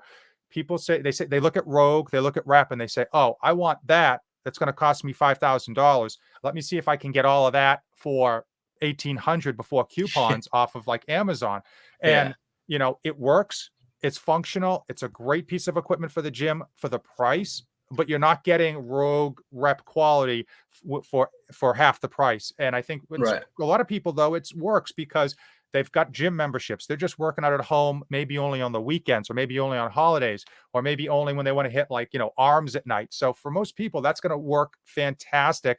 And it's going to be a great cost savings, but it's not going to be your forever rack. There's no way to upgrade it. There's no way to add enhancements to it. Most of the attachments you're going to find online aren't going to fit it because it's not a true 3x3. It's not even a overseas 3x3. It's like a 2x3.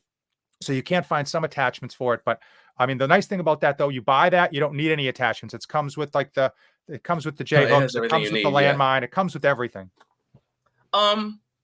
So Carp is chiming in and says you don't need the feet if it's 3x3 gauge still with weight storage. Yeah, I mean, now if you don't want it to move at all, yes, you're gonna have to. Yeah, but if like I said, so mine has weight on it. It's got plenty of weight on there, even when I'm using it, and it still is like it moves a little bit, but not so much that it's gonna be noticeable, except for the thing that I said, and it's strictly for bench pressing.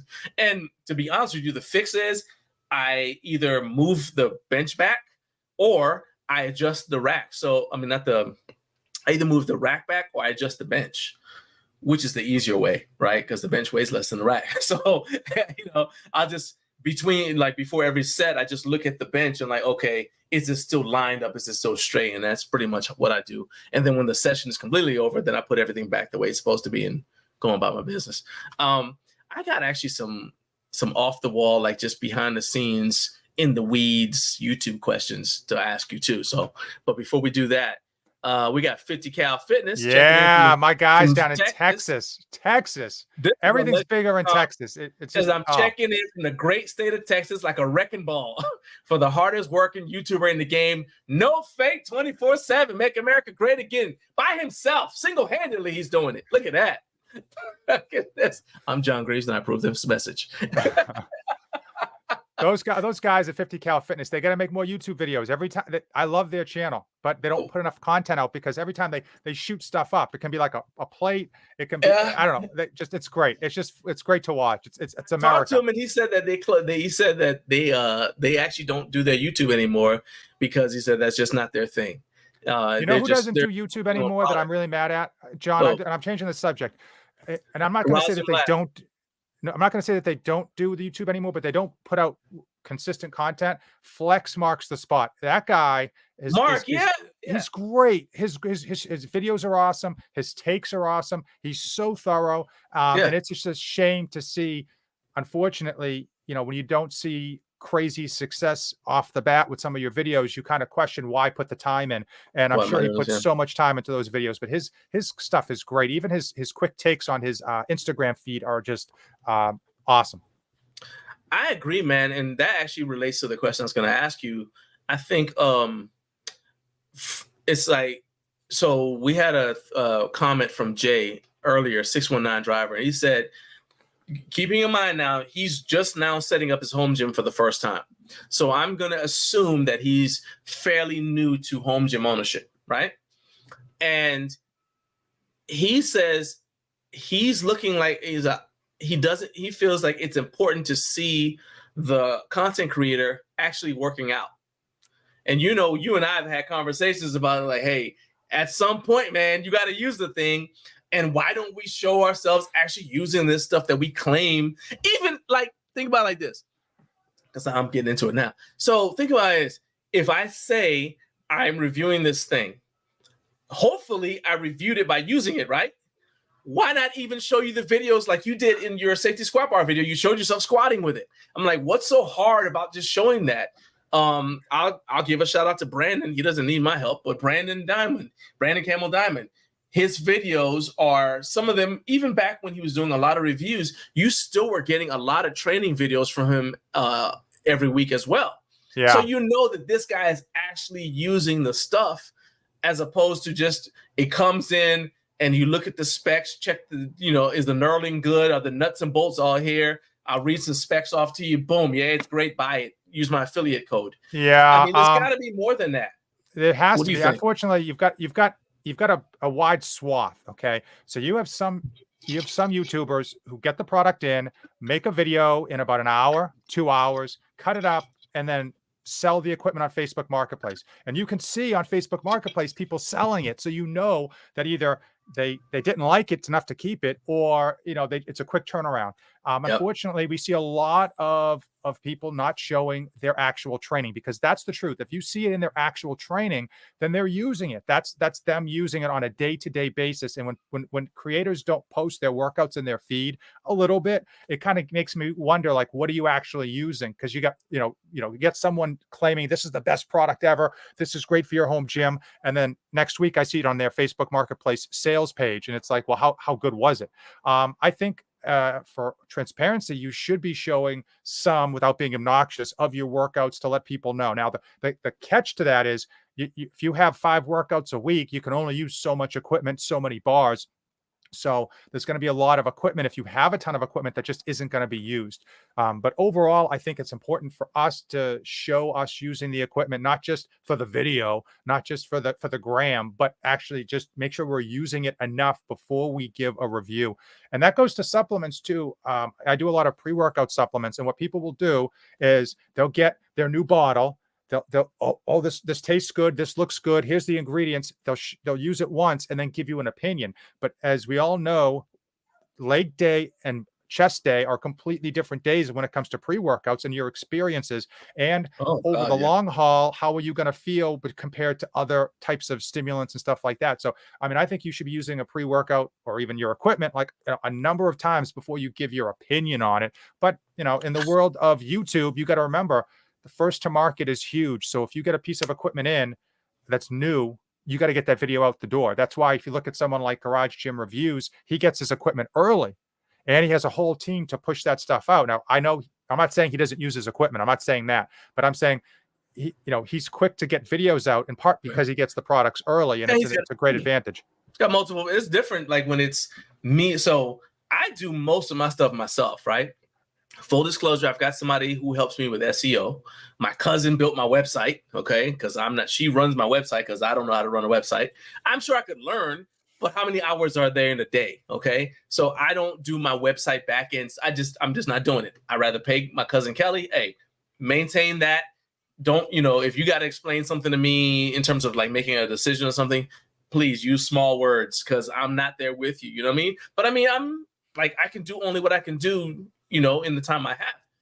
But at the same time, it's like, look, if I want to do this long term and do it seriously, it's not just a hobby. To me, you have to address it like a job. And so if you're gonna do that, addressing it like a job, it's like, all right, I'm dedicating time to doing it. To me, my workout time is part of Garage Gym life. Yeah, it's for me too, but that's why, I mean, now you're not necessarily getting my YouTube shorts in sequential order. This is when they happened. It's more like, okay, I film the workouts, then I go back and I'm like, all right, well, I have the time. So maybe I have this clip. It's easy to do and edit when I don't have a lot of time. I'll edit this one and upload it. And then I have these other ones that are going to be a little bit more involved. You're going to get those when I have more time to edit them.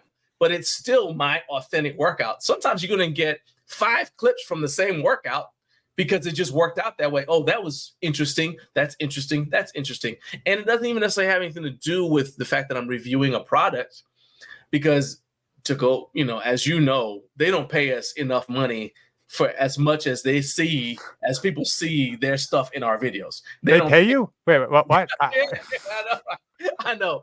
Yeah, it's in the contract. But it's like, and they'll argue you down on how much to pay you too. I'm like, dude, you realize I'm going to have this thing for 3 months. People are going to see it at least 3 times a week.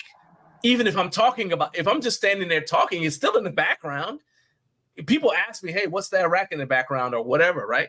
But anyway, I just think that it's important, man, for us to do that, because I also don't necessarily see, in terms of product reviews, it looks to me like there's so many people doing it that the views on product reviews are going down. Well, I mean, okay, let's get into the weeds. Well, first and foremost, summertime is always a dead time on YouTube, unless you're like one of the bigger channels that has kids on summer vacation and your demographic is like 12 to 18.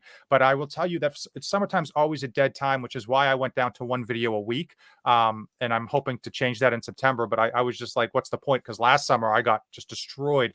And, and we're putting so much time into these videos. It's almost makes no sense for us to make the videos for the few views that we get. As far as As far as overall reviews, a couple things are happening. Number one, if you have 3 barbells in your home gym, you've got 2 more than you need. And most people are going to be bored to death with yet another barbell review, especially if you can't find a good angle to pull someone in, to make it interesting, to make it funny, to give people a reason to watch, even if they don't need a barbell, right? So that in and of itself, you're seeing a lot of just content that's frankly either boring or you don't need to watch. If I have a power rack at home, I'm not in the market for like a $6,000 power rack because I already have one, right? Unless you're a home gym reviewer, you don't probably care about new releases. So it's not something that's going to entertain you unless, you're a big fan of that content creator and he delivers fun content in a very succinct, timely manner and doesn't push out these 20-minute long videos.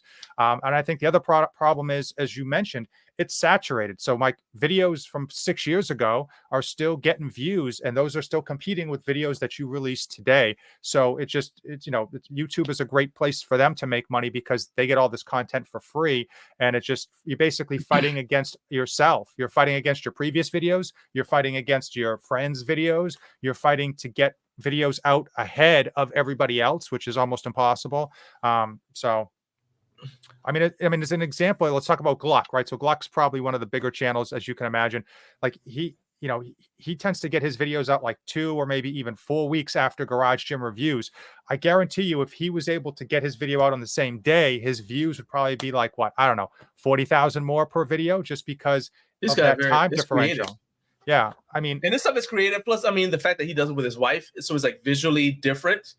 Yeah, just the fact that it's like, oh, wait, it's not just one person standing there. You know what I mean? And then he's got some cool angles too. Like one of my favorite videos is the one where they basically broke that squat rack where they just loaded it up. They dropped it. They said, all right, we're gonna drop what it's supposed to be able to hold. We're gonna drop it. He takes off running. Yeah, that if you haven't seen it, y'all need to watch that video. Well, if you look at his, remember the video? He I don't know how much he spent on it, but to cut all those plates in half. Okay. Yeah. So he was the first one to do it, and his video was doing good. He ended up changing his thumbnail, and it took off after that because his initial thumbnail just wasn't as exciting as the video itself. And then what did Garage Gym Reviews do? They, like, a couple weeks later, and I'm not saying he copied them. I'm not saying that, but I'm just saying they took the easy road and they got a Sawzall and just cut the Nike bumper plate down the middle and had a really cool thumbnail of him holding a Sawzall with glasses and like a face mask, and boom, like 70,000 views in like 2 weeks. And because he's already got a bigger platform, it kind of drowns out. Yeah, I get it.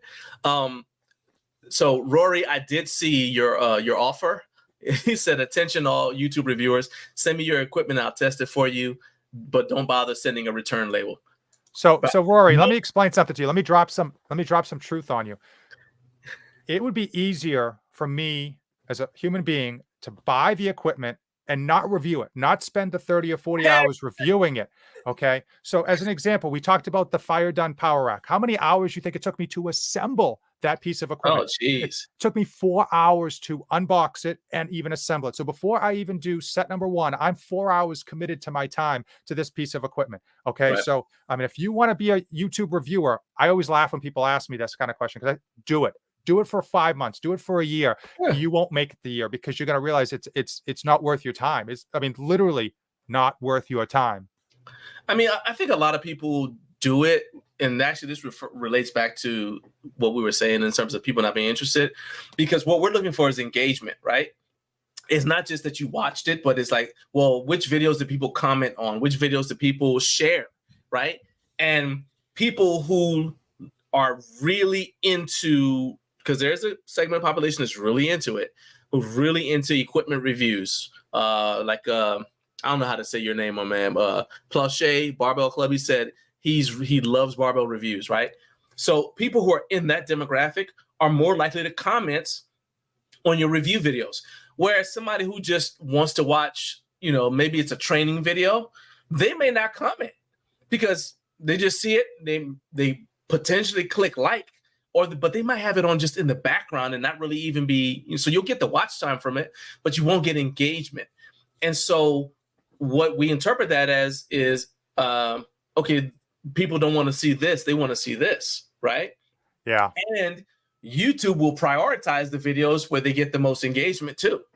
The flip side of it is there's not a home gym category on YouTube. So if you're trying to get your video discovered, you have to find like some niche that you can attach it to. Do you know how much time I spend trying to figure out how to categorize this show?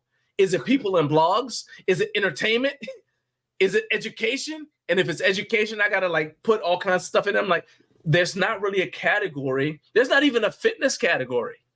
So you're constantly trying to figure out like how to get your stuff set up so that people actually see it, because ultimately we did start so that we could help people.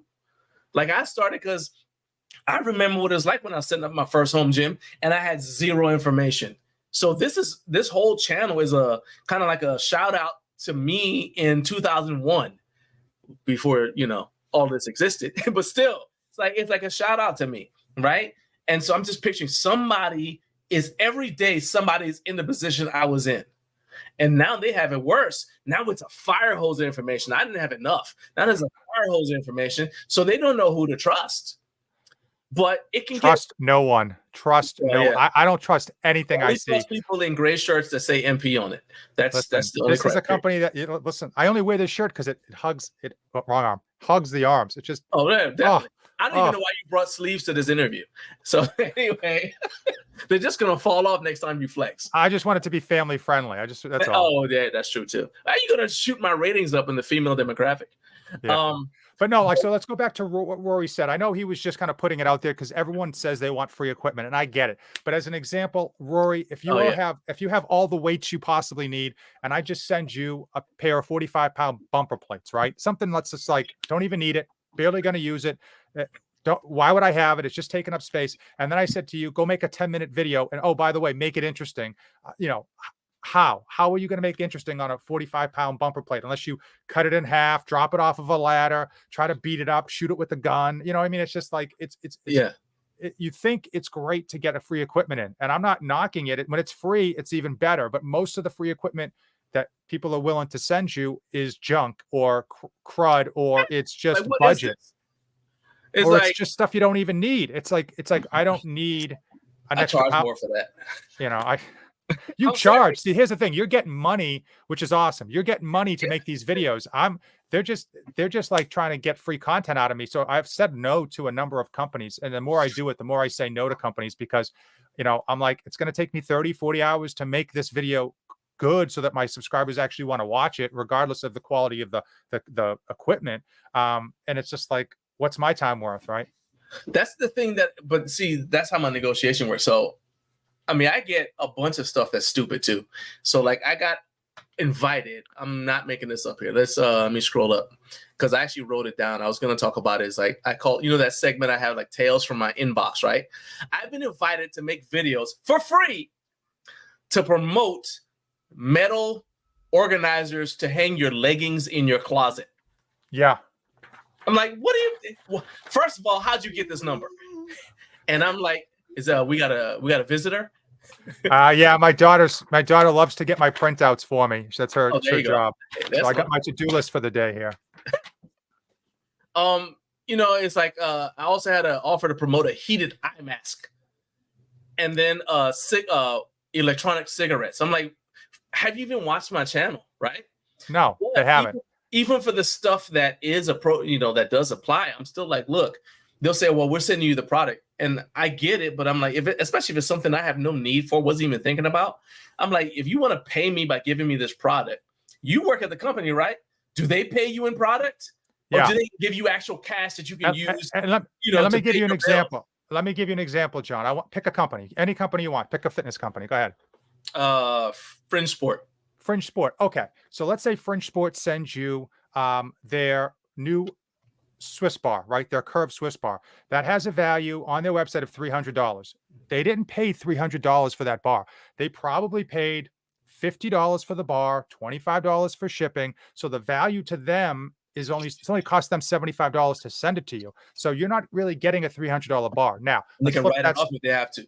Let's flip that. Exactly. Let's flip that script. Now, let's say you get that bar in, you spend 10 hours to make a video, and then you go to sell that $300 bar. You're not going to be able to sell it for $300. At best, you'll be able to get like $150, $180, maybe, doubtful, because most people can get that bar $180 when they run their like Black Friday sale. So even though on paper you're getting a $300 bar and it sounds amazing, right? You're really getting $90 worth of free product and maybe $150 if you sell it for 10 hours worth of work. Do the math. That's less than minimum wage in Massachusetts. Oh, heck yeah. I mean, that's the thing. Is like, if you're doing it correctly, it's easy to put together any kind of slapdash video and just throw it out there. Yeah. Yeah. Well, one thing I want to say is Rory actually has a YouTube channel, and I'm pushing him to try to do more on there because he is a strong dude. He has a great review of the weighted out plates that I actually use as part of my research, along with your video, by the way, when I was talking to Brian last week. So, and Rory, he helped Carp out with testing out some, I'm just going to go ahead and say some raggedy hex bar because Rory, how much did you guys end up loading on that hex bar, man? The thing bent. So it failed before he did. So anyway, he said, he's saying he said no offense is what he's trying to get at. So yeah, we didn't take it offensively. I just want to make sure that Jonathan knew more about you and who you do and what you do. All right. So now Plache Barbell Club says you only need one bar. Variety and specialty bars provide variety and keep workouts interesting. Oh, I 100% agree with that. And then maybe, so you might come downstairs and say, oh, okay, I want to bench press today And back when I had 2 power bars, which bar do I want to use? You know, I might say, you know what, I'm gonna use my Rogue power bar today. Nah, I'm gonna go with the Bare Naked power bar, just because, you know, the knurling is slightly different, just, you know, whatever.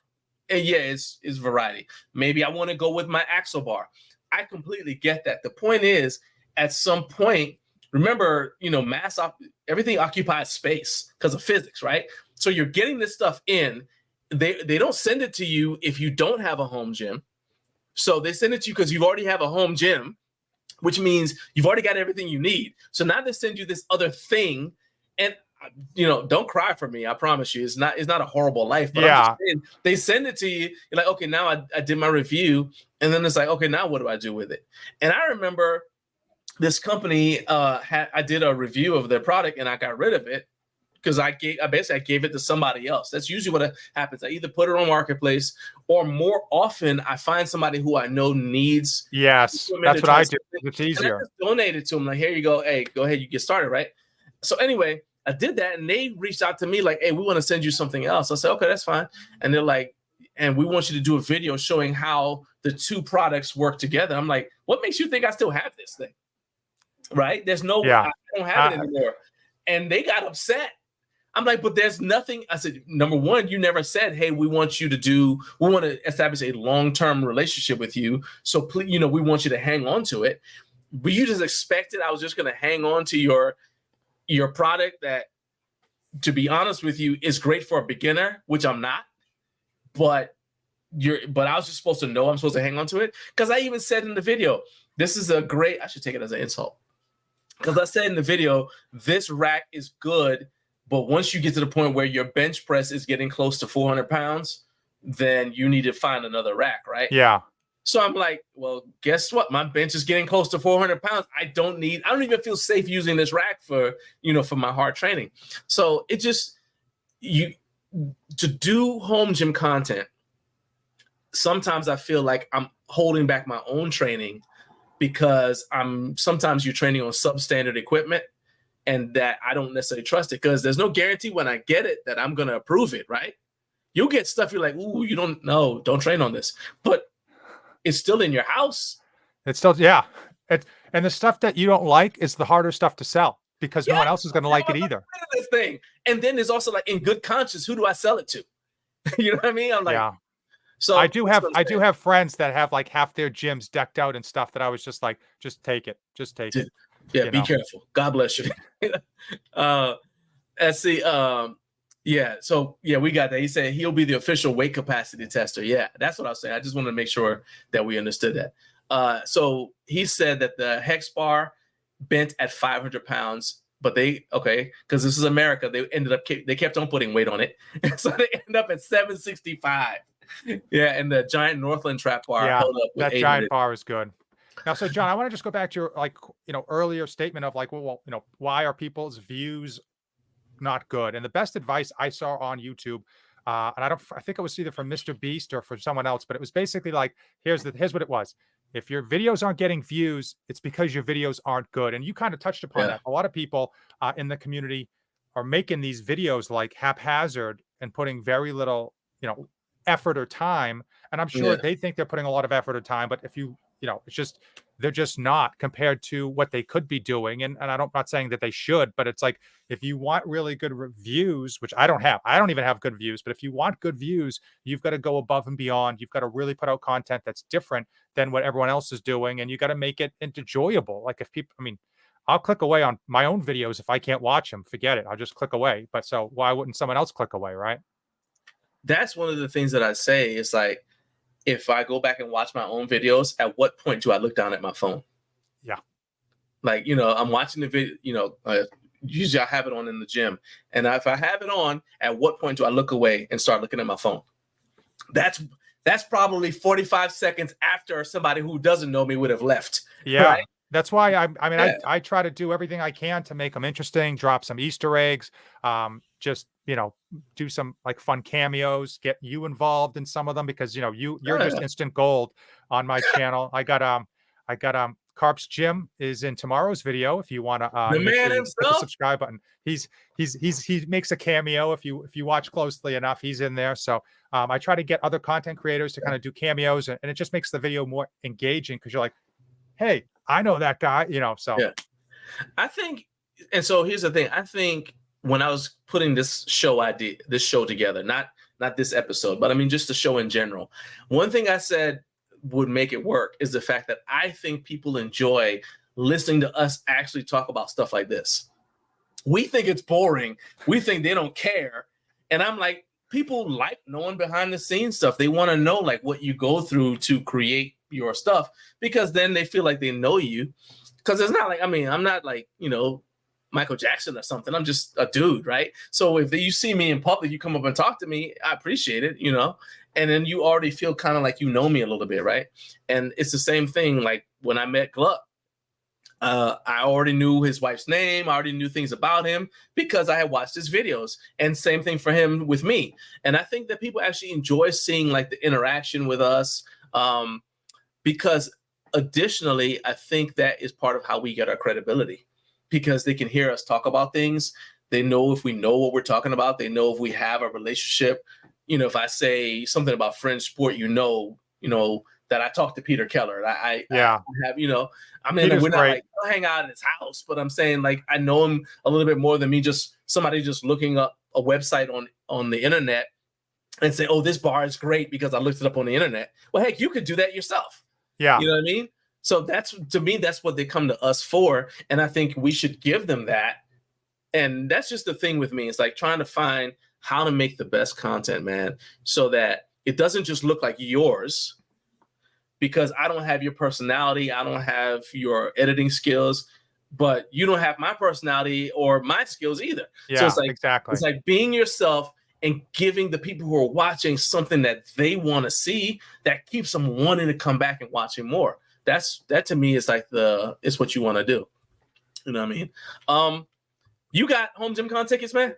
Yeah, I didn't get home gym con tickets. I got what's it called? I got the hotel. Come on in, Rosie. So you don't have tickets to the event, but you have a hotel room. Yeah, so well, listen, I talked to Jake and I said, listen, do I need to buy tickets or do you want to comp me tickets? Because I was cool with buying them, right? So I don't know if do you pay for your own tickets or do you get them for free? I paid for one ticket, and then if I have somebody else coming with me, he usually lets that person in with me. I'm a one-man band, so he told me I was good to go in terms of the tickets. I told him I'm willing to pay for the VIP, the steak dinner, whatever it was, and so he knows I'm on board. I got the hotel reservations, locked that in, and I started looking at flights, but I haven't locked the flights in. Cool. All right, so Jared Martin, that we're coming to your hometown. I just want you to be aware of what's about to descend on your town when no fate shows up in your town. Streets are going to get blocked off. The Secret Service might get involved. I'm just telling you, let the people in Louisville know your life is never going to be the same after next week. Next year. What are you looking forward to doing most when you're there, though? I don't even know. I got to see it because I might just go and be a spectator, just go and have a good time.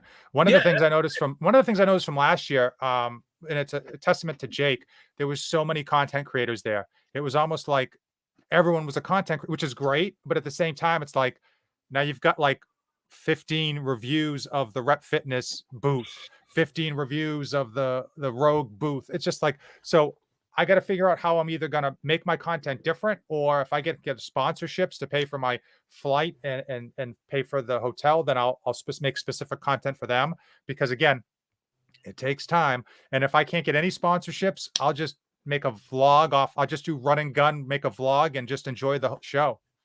I think that's pretty cool just doing that because, I'll say that and I'll say something else. So I think that's cool just doing that, because then you get to absorb the atmosphere. You get to enjoy the experience. And that's the biggest thing about Home Gym Con, just being around other people who understand, whose eyes won't glaze over when you start talking about equipment or just like home gym life, humidifiers, dehumidifiers, like they'll actually listen to you, right? And then, but the other side of it is there's so many smaller companies that are there who don't get a ton of attention. Yeah, So that's a the other massive thing, too. problem. That's a massive problem, and I think So because I they think can't that afford to pay, they can't afford to pay people. And so I know there's some reviewers that made a point to go to all of the smaller booths, so to speak, not to knock them, but just to make sure that they got Yeah, exposure. And so that's yeah. huge. But I mean, if you look across the board, most of the content creators skipped or didn't go over the smaller booths. They just Yeah, were paid because Rep has like the shiny toy, they got the thing. But that's what I'm saying is like that could be a focus. It's like, hey, I'm only gonna talk to the people who run companies I've never heard of. Yeah. Who are you? Yeah. Tell me about your, and so I did a little bit of that last year. Or this year rather, but I was doing the strongman show, so I couldn't do as much as I wanted. So that's something that I kind of want to focus on. So as I get ready to let you get out of here, man, so you can get your day started, I will say, so Jay said he trusts actual lifters more than salesmen. So I'm just going to tell you, he's not a fan of Coop. I'll just tell you that right off the bat, all right? If you didn't get that. No, I'm talking about Jay, 619 driver. He's not a fan of he's at all. So, but the reason is because like what he said earlier is like he just doesn't trust his motivations and everything else. So that kind of colors all of his the things that he makes, which is not necessarily valid.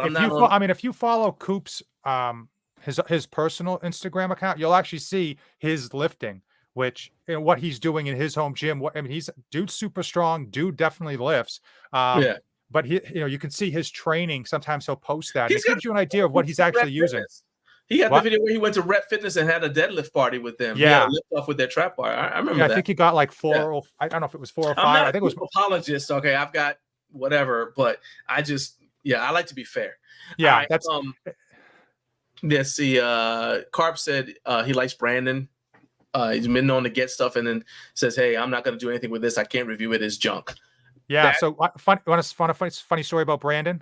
That's why I brought it up because I know you know Brandon. Brandon's a great guy. He's helped me out a lot. So one of the things I really wanted to review years ago was the ice barrel. And as you can know, it's a plastic barrel, but it's $1,300, okay, before coupons.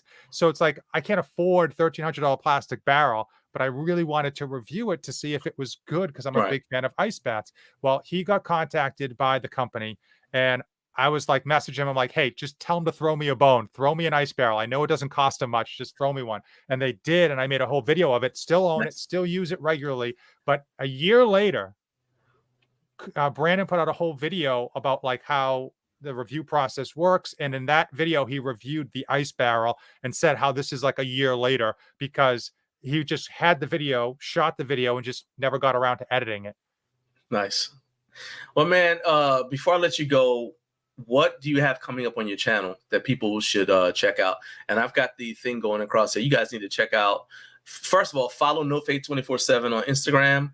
Check out NoFate247.com and subscribe to NoFate247 on YouTube. But what do you have coming out that we can look forward to? Well, if you're not a subscriber, you're in luck because this past summer, I've only been putting out one video a week and I've been stockpiling awesome videos for the rest of the year. So come September, it's going to be like 2-3 solid videos a week and you're in luck. So make sure you hit the subscribe button. Coming up, I've just got more banger videos. Tomorrow I got Carps, got a cameo. I got we're talking about Rogue, as you might imagine, because that gets the views. We're talking about Rogue. We're talking about Rep. We're putting a few heads to heads. And I just got a lot of fun, interesting content coming up. I mean, it's just my videos are not to give you the like online description of the product. My videos are to be fun, engaging. I drop a lot of Easter eggs. If you're an 80s child like I am, you're going to probably notice some really cool soundtracks. So it's a good time. And I keep my videos short. I mean, some people, because the way the YouTube algorithm works, will push a video of like 15 minutes, 20 minutes, even though they know they probably could have cut that down to 8 or 9. And I try to keep my videos right around 9 minutes, because then, you got stuff to do. So if you want something that's going to be just get in, get out, have a good time, leave with a smile on your face, you better hit that subscribe button. Nice. Final comment. Carp says he agrees with me. He said that's why shows like Hard Knocks exist. People want the inside baseball, inside football in this case. And I completely agree. I think the more people know about what we do and what it takes to do it, I think the more intrigued they will be about it. My man, thanks for being here, dude. You are welcome anytime. You can randomly say, hey, can I be on the show? And you are one of the few people that I'll say, yeah, come on. You are listen, John, whenever you ask me, I'm here. I'm here for you. You always bend over backwards to help me out, and I really appreciate it. Can't say enough good things about you. So, whenever you need me, you just throw up the No Fate 24/7 channel, and I'm coming running. Is this like a bat signal? Exactly. Same exact thing. That's perfect. All right, my man. Well, then we'll see you same bat time, same bat channel next time, man. You have a good day, dude. All right, you all be well. Take care. All right, man. All right, that was my guy, Jonathan from No Fate 24/7. You guys see it going across the bottom of the screen right there. Make sure that you are subscribing to him. He has some awesome content. It's very entertaining content, and you guys, I hope you enjoyed. Those of you who had never heard from him before, I hope you enjoyed meeting Jonathan as much as I thought you would.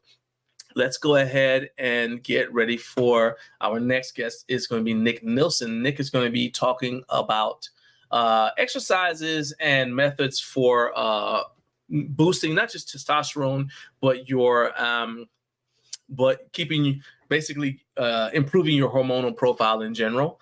And so he's going to be coming on at the in about 5 minutes. But before that, let's go ahead and let's clean up what we got going on in the chat. So Carp said Jared Martin has the biggest arms in Louisville. I completely believe that. I believe that is 100% true, man. Let's see. I'm going to scroll back up and make sure that I don't miss. I know we had a bunch of Kurt is surprised that I get free equipment. I know, right? That's amazing. It's amazing. It shocks me sometimes when this stuff shows up. Actually, for a while there, especially the pandemic, man, stuff was showing up. We were afraid. We'd open the door. Boom, what is that? It's another thing. It's like another piece of equipment. So, hey, it's not, like I said, it's better to dig in ditches. I 100% am not going to complain about what we do. I just want it, like, sometimes people see what we do and they think it's just all fun and games. But the reality is, you don't get paid to do things that don't have a downside of any kind. Okay. Let's see. I need you guys, if you have any questions for Nick, I don't know if you guys remember the question about TRT from last week, but if you do have any questions about that, go ahead and start throwing them in the chat. Or if you have any general exercise questions, let's say you got a problem. This is a good one. If you have a stubborn body part that hasn't responded to anything you've tried so far, today is your day to get an idea for how to train that body part. Okay, so go ahead and throw that in the chat. Nick is not called the mad scientist of muscle for nothing. All right, before we get Nick on here, though, I want to say shout out to the Mountain Time Zone. Thank you guys for joining me here on Up Way Too Early with Garage Gym Life. Make sure you guys are hitting that like button, and if you haven't subscribed, hit subscribe. Help me reach my goal. Is 50,000 subscribers. I need you to help me reach it. Can't do it without your help. If you are already a subscriber, take a second and share this video with somebody else who you think might find this kind of content entertaining. Also, if you know somebody who might be a good fit to be a guest on the show, I don't do this enough. If you know somebody who might be a good fit to be a guest on the show, go ahead and pass them my information. The easiest way is probably for them to either reach out to me on LinkedIn, John Greaves III on LinkedIn, or they can follow at Garage Gym Life on Instagram. Tell them to just follow me and then shoot me a DM on Instagram, and we will work everything out to get them on here. But those are some ways you can support the channel. And then if you would like to do more than that, you can also, if you like to support us in a more tangible way, you can click that join button. After you've become a subscriber, you can click the join button, and 99 cents a month, you'll be helping the channel in terms of maintaining our equipment, getting new equipment, and other things, this administrative stuff that we need behind the scenes. But we appreciate everybody for being here. All right, coming up now is my next guest is Nick Nilsson. Before I bring Nick on, I'm going to respond to this comment because I don't want Nick involved in the shrapnel from this. All right.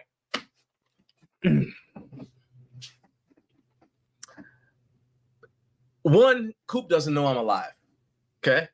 I'm fine with that. And I'm just going to tell you guys that I have not had a good experience with Coop. I know that some people have a great affinity for him and they like him. my general approach with this sort of thing is if I don't have anything nice to say about you, I try not to talk about you at all. And you guys have seen that I've actually defended him in a lot of cases when he comes up, simply because I believe in being fair. But all I'll tell you is that I don't have a very high opinion of him, and he's never coming on the show. Okay? All right. So now, with all that being said, Nick has nothing to do with this. So now let's bring Nick on. All right. Nick Nilsson. You here? What's up, Nick? He's like, what did I just walk into? Good morning. Hey, man. We are going to stick to what I told you we were going to talk about. I promise you, but that just kept on coming up, and I was like, all right. So first thing is, for those who don't know you, they call you the Mad Scientist of Muscle. You run madscientistofmuscle.com. You took yourself from, I could charitably say it was a thin-framed individual. Mm-hmm. Yep. And now Nick is in pretty dang good shape for any age. Okay. But are you 50 yet? You're still in your 40s, right? No, I turned 50 last October. Yeah. Last October. Okay. So you're grown up. All right. Perfect. All right. So the reason why I say that, and actually let me before I do this, I'm trying to see if I should have pulled this up so people can see what you look like. All right. So yeah, here we go. All right. So before we go to, because my guy Jay, 619 driver, right? He says before he listens to you, he wants to see that you know what you're talking about. So here is Nick's street cred. Okay, this is Nick. All right, he looks like that now. All right, and so this is weights he lifts. Crazy stuff he does. Veins. Okay, yeah, this is what he looks like. All right, so now we've established your Bonavides. What I really brought you on here for initially was that we had a question, man, last week, and it was about TRT. Mm-hmm. And one of the things that I try to do is not only do I tell you anything I know about the things I know about, I also don't tell you anything about things I don't know about, because you know how they say that doctors first do no harm. Okay. If I think it's worse to give you some vague notions or answers if you don't have any idea. And so that's really why you were top of mind. I say, I'm going to reach out to Nick. I also reached out to Ashley, and Ashley Romiak. She's going to be coming on in September as well. And she's going to address this from the women's side in terms of hormone, well, not really hormone replacement, but maximizing your healthy hormonal profile, and even not maximizing, but optimizing it. So the question that we got was from a guy who was a new viewer to the show, Jason Washington. He said, I'm 42 years old. This was in the live chat. He said, I'm 42 years old and I'm nervous about taking TRT like my friends, and I'd rather build up naturally. So given that you're the mad scientist of muscle, I say, hey, Nick's the perfect guy to ask about this, because I know you've done some supplement reviews. You've done some of your training protocols are geared towards optimizing hormonal profiles. Yeah. So let's start with training. What would you say in general if somebody you turned 50 last October, right? Yep. Okay, so we're basically the same age. Okay, so somebody who's our age, in our 50s, and you're trying to, let's say it's day one. You don't have a training history, and you're trying to now, maximize your body's potential in terms of training. What would be some things that you would say, let's start here? First, when you're doing training without a history, you always find out what the injuries are. And when somebody is over 50, they tend to be, even if they're not been a lot of weight training, they tend to be kind of banged up. You've been drinking when in your 20s, you do stupid things, you slip, you fall, you twist things, So there's always going to be a history of injuries in 99.9% of people. So you find out what the issues are, and then you kind of develop an exercise program based on what, for me, works, especially for testosterone and for optimizing the anabolic hormones, is heavy loading on your spine. essentially, and deep squatting. Those are kind of two of the biggest things that I find really get the testosterone levels up naturally. And that's, I think it's due to compression kind of in the midsection that this happens. Now, I don't have research to back it up, but based on experience and based on the experience of everybody I've talked to who does this kind of training, doing stuff with a lot of isolation and a lot of machines can be effective for building muscle in specific areas. But for overall hormonal profile, you can't beat heavy loading and, deep squatting and not half squats. Partials are good for a specific reason, but you want to be able to squat as deep as you can. If you're not able to do back squats with a barbell, leg press is another option. There is always, leg movements I find that somebody can do, even if it's split squats, even if it's lunges, something that gets you with your hips bent, with your knees bent, that kind of thing, with a weight on your back. And like I said, if you need to get around it, I've got exercises to get around it. But there are ways basically to get your hormone levels up with just training. So let's hang out there for a little bit because, first of all, some of the people who are watching this are young, in their 30s and their early 40s. I still consider that young. And so to them, they're like, okay, yeah, I know you're supposed to lift weights. Okay, great. But it's like, I know that there was like a trend in bodybuilding, and I know things are cyclical. They go around every, 20 years or so. There was a trend in bodybuilding where it was like, okay, we're going to try to get the biggest muscle stimulus with the lightest weight possible. Right. Mm-hmm. My contention is that some of that may have been because they're taking substances that don't require them to get that growth hormone stimulus from heavy weight. And then also, if the weight's too light, when are you going to train your ligaments and your tendons? Yeah. So in terms of so let's say somebody comes in, they've got no training history, but they're older. First thing people are going to tell them is you need to be careful because you're not young anymore. You're just now starting out. But would you still say, okay, if somebody's afraid to start squatting really heavy, would you then do stuff like, like the loaded carries with a bar just to get their body used to supporting weight? Or would you say, no, let's just stick to squats and we'll do the loaded carries kind of stuff later after you've already kind of built up some, like what Dan John calls armor?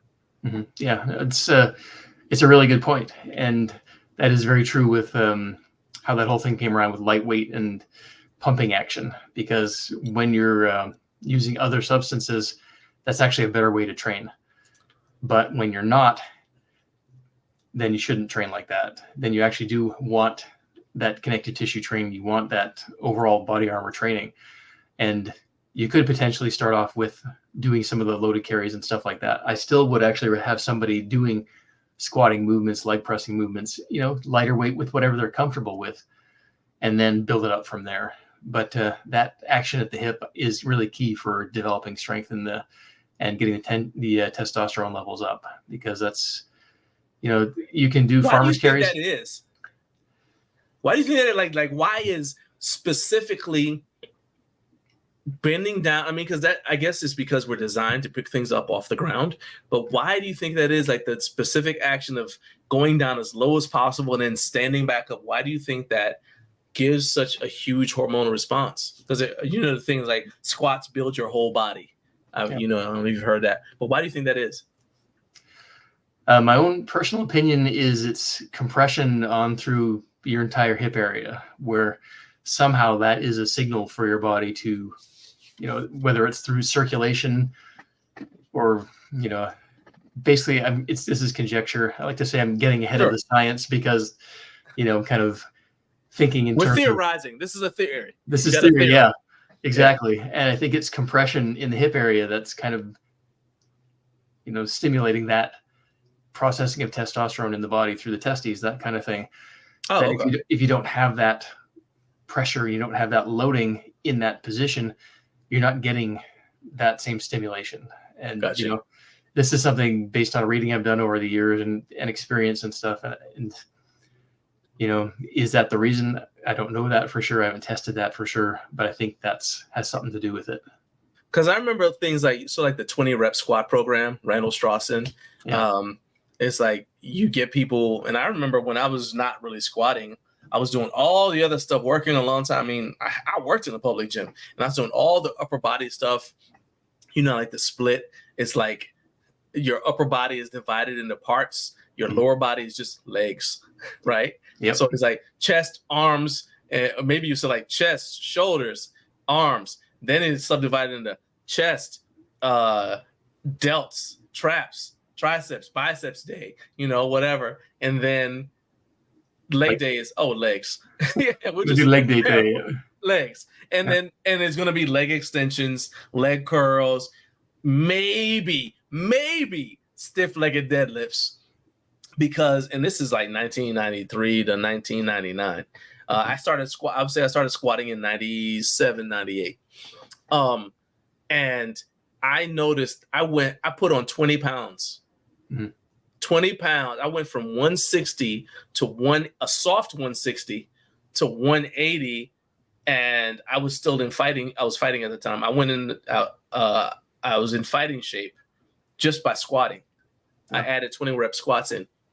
And I didn't believe it. It says squats build your whole body. I'm like, yeah, whatever, man. It's a leg exercise. But yeah, I started squatting, and I was squatting low.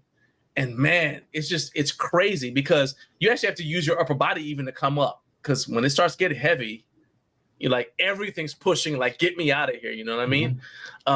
So that's just crazy to me that it's that way. But then you also have people who squat like powerlifting plays a role too. And so they squat with extremely low reps.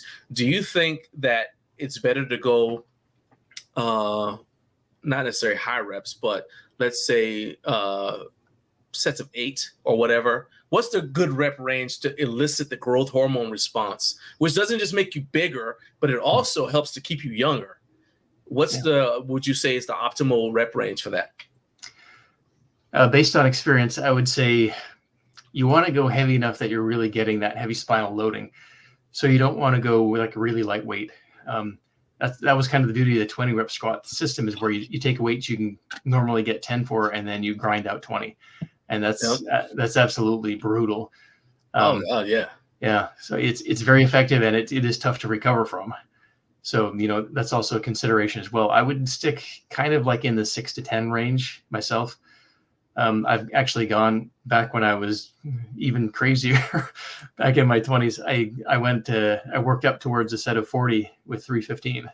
Jeez. And that was, I literally was on the floor for 10 minutes. I couldn't get up. I couldn't move. You can't breathe. Like I had to start doing it without a belt on because I couldn't breathe. Yeah, I wasn't wearing a belt, like you said. And I actually told the person who, it was the university gym, I told the weight room monitor, you know, keep an eye on me, but don't call an ambulance until you come talk to me, kind of thing. Yeah. I knew I was going to be doing. I warmed up with a set of 50 for 225. Yee! Good God, that's insane. It felt like it was just like boom, boom, boom, boom, boom. It was like a Tom Platz routine, so you can imagine. You know, it was a little. Well, you see what it did for him. Yeah, it was very squat centric. So what I had built up on to that was just ridiculous. But that I would never do that again, because that was insane. I mean, I did 315 when I was up to the 20. It felt like I was still kind of at the beginning of the set. It was just ridiculous. Yeah. But getting 40 was the hardest thing I've ever done in my life. And sticking to, you know, even an 8 to 10 range, you don't need to push until you're going to die. Right. But, you know, you do want to have a relatively heavy weight on there, because squatting with a lightweight is good, but you do want to get that heavy loading on the hip area and on the spinal area to really stimulate that, you know, almost that emergency response in your whole body. And right. It's really, I find, a key. And if you can't do squats, you know, deadlifts are another good option for that, because you will get the loading, you will get the hip action as well. So it's, you know, there are options. There's a, well, first of all, Carlos just turned 51. So happy birthday, Carlos. He said, everybody here is his role models. Happy birthday, man. Happy birthday. Yeah. Congratulations on another trip around the sun, my man. I hope you're here for many more. So the reason why I asked you about the rep range is because you've got programs like German volume training, right? Which is 10 sets of 10. And that's also, I've done it. That's brutal, right? I would say 10 sets of 10 in some ways is worse mentally than the 20 rep squats, because at least, you do your warm-up sets, right?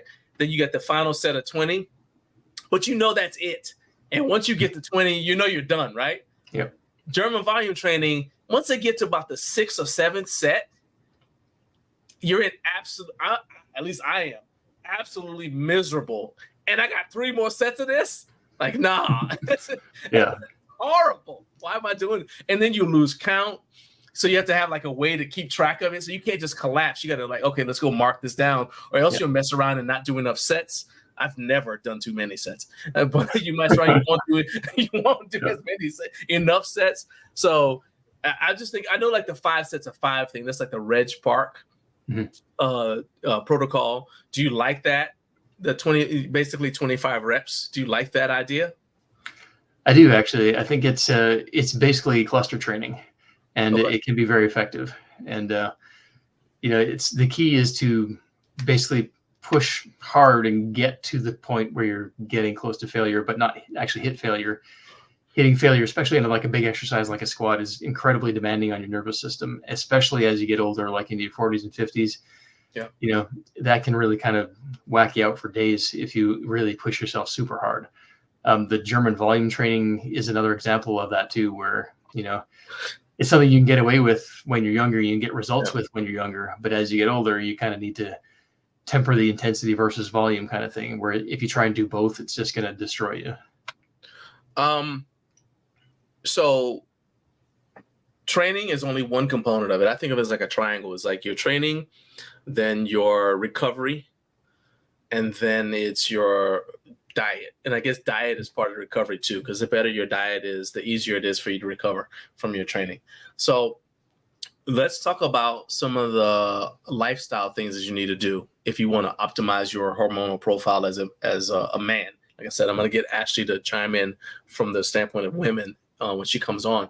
But if you're training this hard, you can't train as hard, right? So like Jared just says, he said he started taking a rest day after legs, and he's thankful that he did. And then Carp said when he did German volume training, he was as lean as he's ever been, but he wasn't very strong. Yeah, because 10 sets of 10, there's a limit to how heavy you can actually go, because you're strong in terms of muscular endurance, and I would say your lactic acid threshold and your ability, theoretically, your ability to flush it out is probably pretty good. So you like the CrossFit thing, that you can do stuff for a long time, right? And you recover faster, but you're not going to have absolute strength like you would if you train a different way. 100%. But what would you say is, Carp said it's basically a cardio workout. What would you say though, are like some of the optimal lifestyle things that you have to do in order to support training hard enough to force your body to have the hormonal response that you're looking for? So you give it the stimulus. Now, what do you need to do in terms of life outside the gym to make sure this stuff doesn't kill you or crush you? Because it can make it worse. You start getting sick and everything else. So talk about that a little bit. Number one thing is sleep. Honestly, it's the thing that most people don't get enough of. I'm guilty of this too.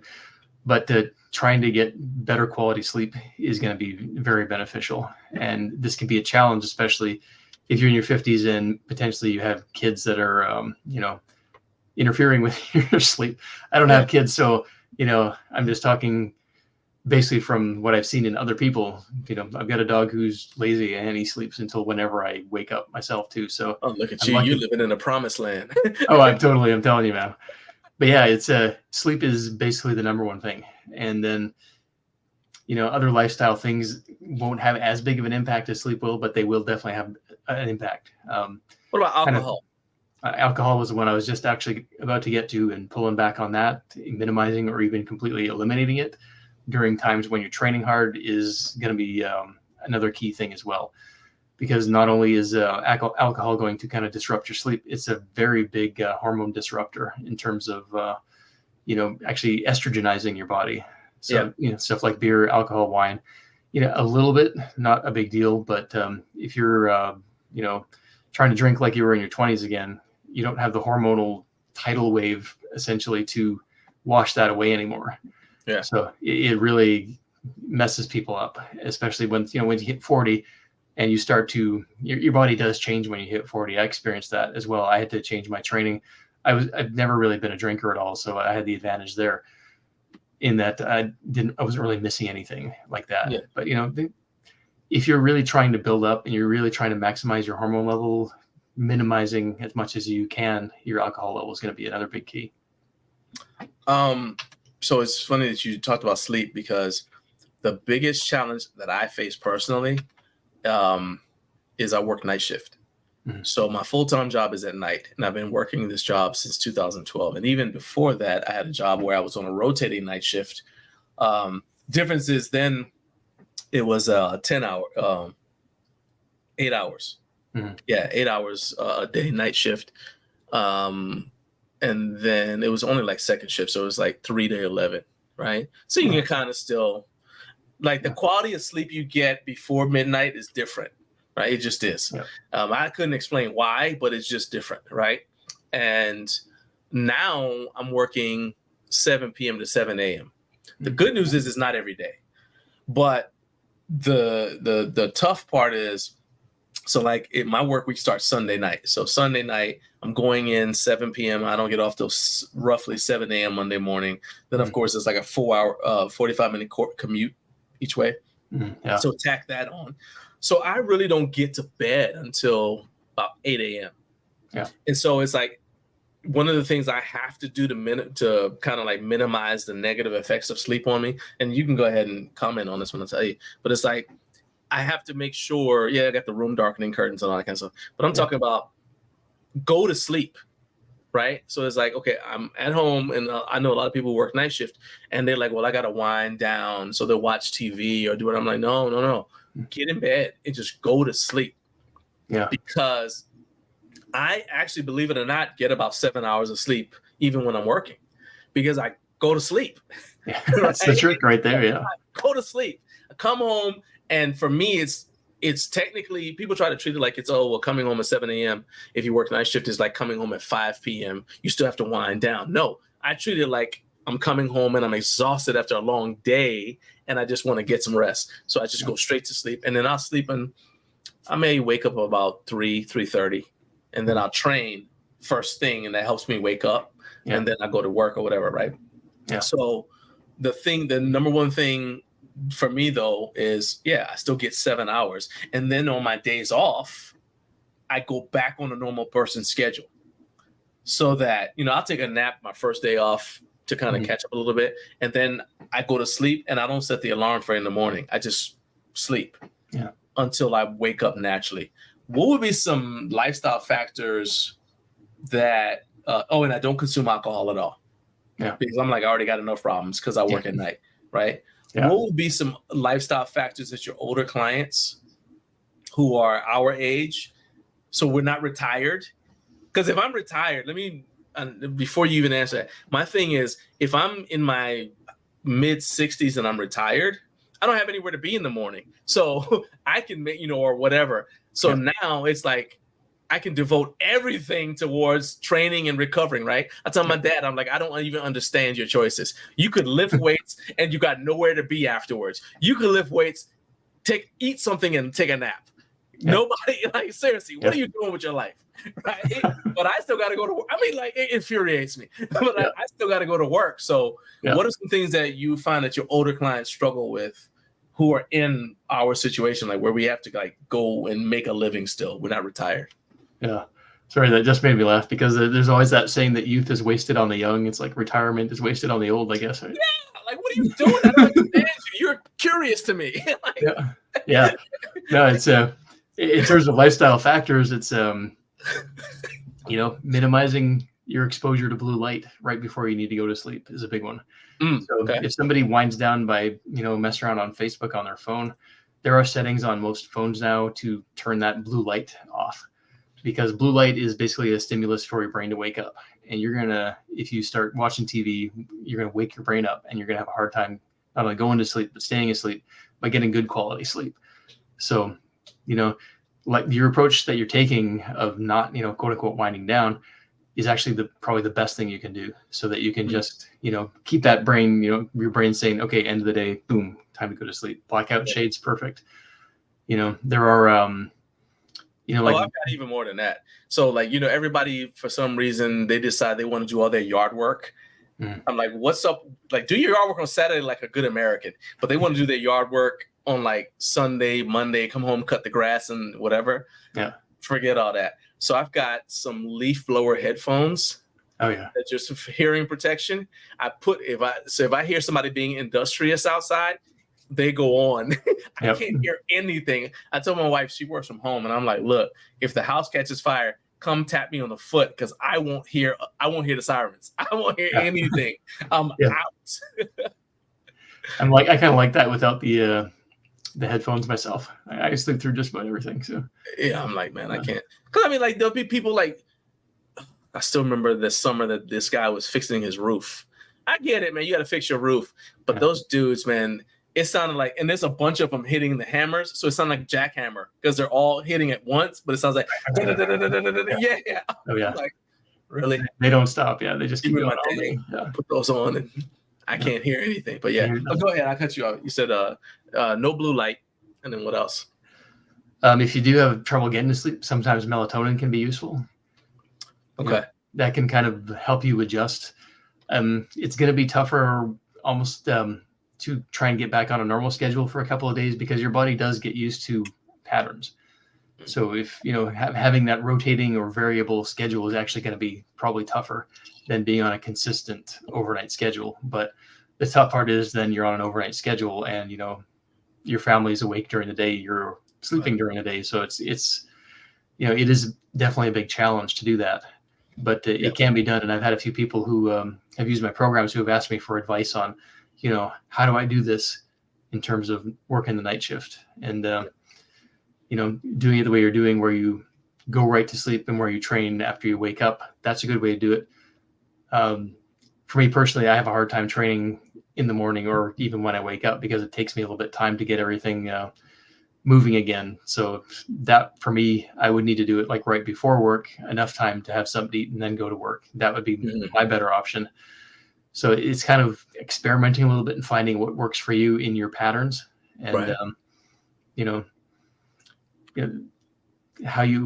and how you eat as well. Like, I would, on training days, I do like to get something in my stomach first, and then give it a few hours to digest before I hit the gym. Okay. If I'm training for mass, if I'm training heavy, I do much better with having eaten already. I have attempted morning workouts, and they don't really work for me. And even though you're doing like a 4 o'clock workout, that's technically morning for you. Morning, yeah. So one thing I do as far as food goes is I take something that digests slowly. Mm-hmm. So it'll be protein, some sort of protein with some fat, because and I'm probably eating it in the car, because again, I want to get home, go to sleep. Yeah. People will say, you go home, take a shower, go to sleep. I mean, I work in an office, which that plays havoc too for trying to get enough movement in terms of like NEPA or NEAT, whatever you want to call it. Yeah. But I'm the only one there, so I just pace in the office. And I, no joke, have gotten 10,000 steps just pacing in the office. Nice. But that means when I get home, I don't have to do cardio. I don't have to walk on the treadmill. All that stuff is stuff I do when I don't have to work, right? So anyway, so I get home, and or in the car, I'm eating something. I mean, it may just be bacon and eggs, to be honest with you, right? Something that's high fat and digests slowly. So when I wake up, I'm not hungry, right? Yeah. And then I go ahead and I've got like this whole wake up cocktail that I take or whatever. That's when I'm going to take. If I'm going to take pre-workout, I get up, take it, and then I'll go and I'll shave. So like I'm in the habit of shaving before I work out, because I got that from when I was in the military, because you didn't go to PT without shaving, right? Yeah. But I found that the warm water on your face, the act of shaving, and then the aftershave, that all wakes me up. Yeah, I'm sure. All that stuff is like, oh, okay, now I'm waking up.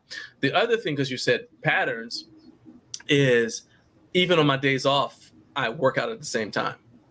Mm-hmm. So my body is like, oh, it's 4 o'clock, it's time to work out. That's good. Yeah, that's good. You know You're what I doing that. Yeah. Because so I was complaining the other day because I ended up coming home early. I couldn't work out for some reason. Something happened. I wasn't able to work out. So I said, well, I'll just work out when I get home.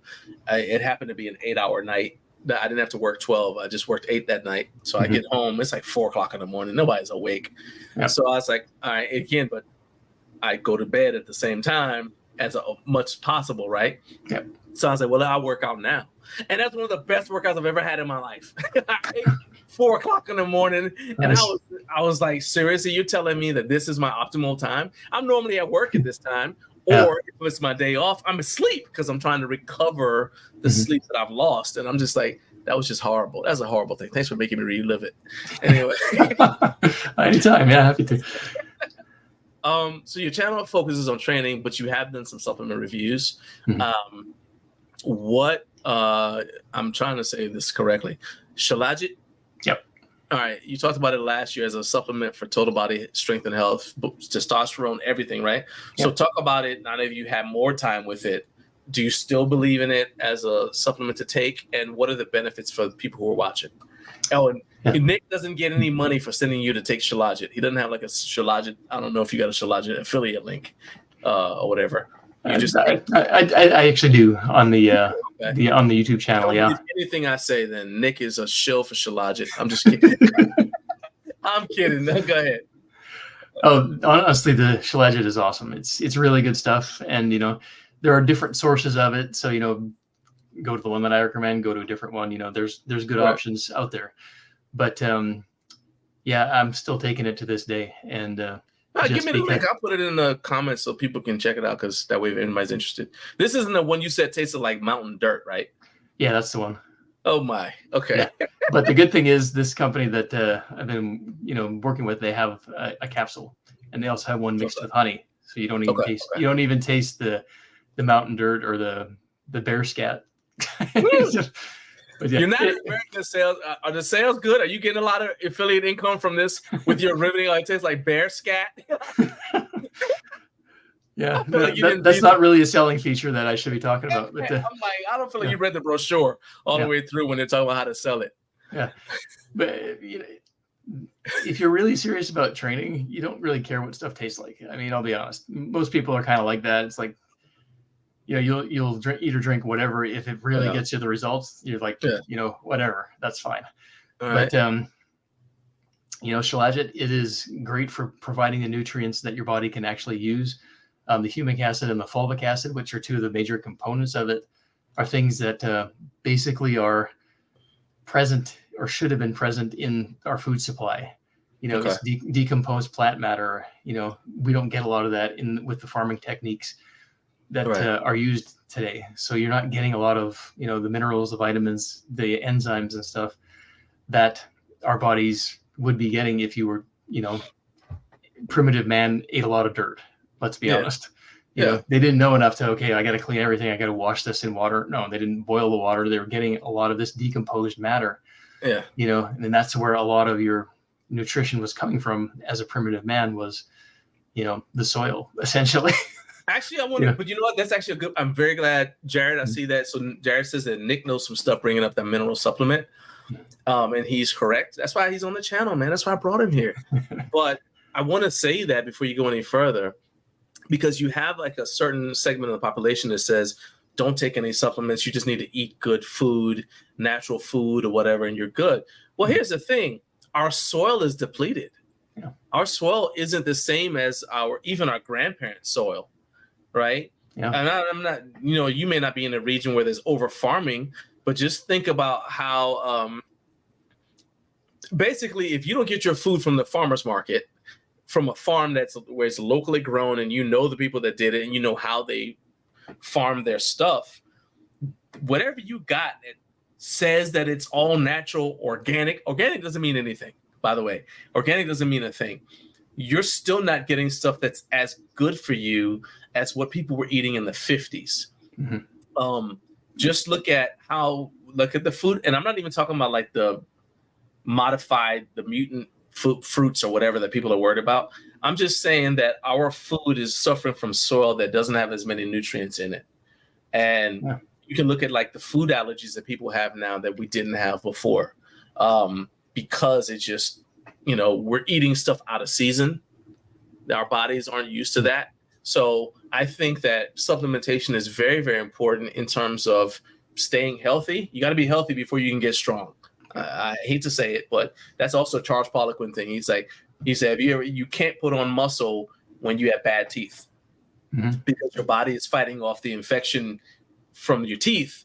And that should have been going towards helping you recover from your workouts. But anyway, go ahead, continue talking about the Shilajit and the dirt and the pre-digested plant. This is great. This is a great commercial for it. Pre-digested plant matter. Go ahead, I'm listening.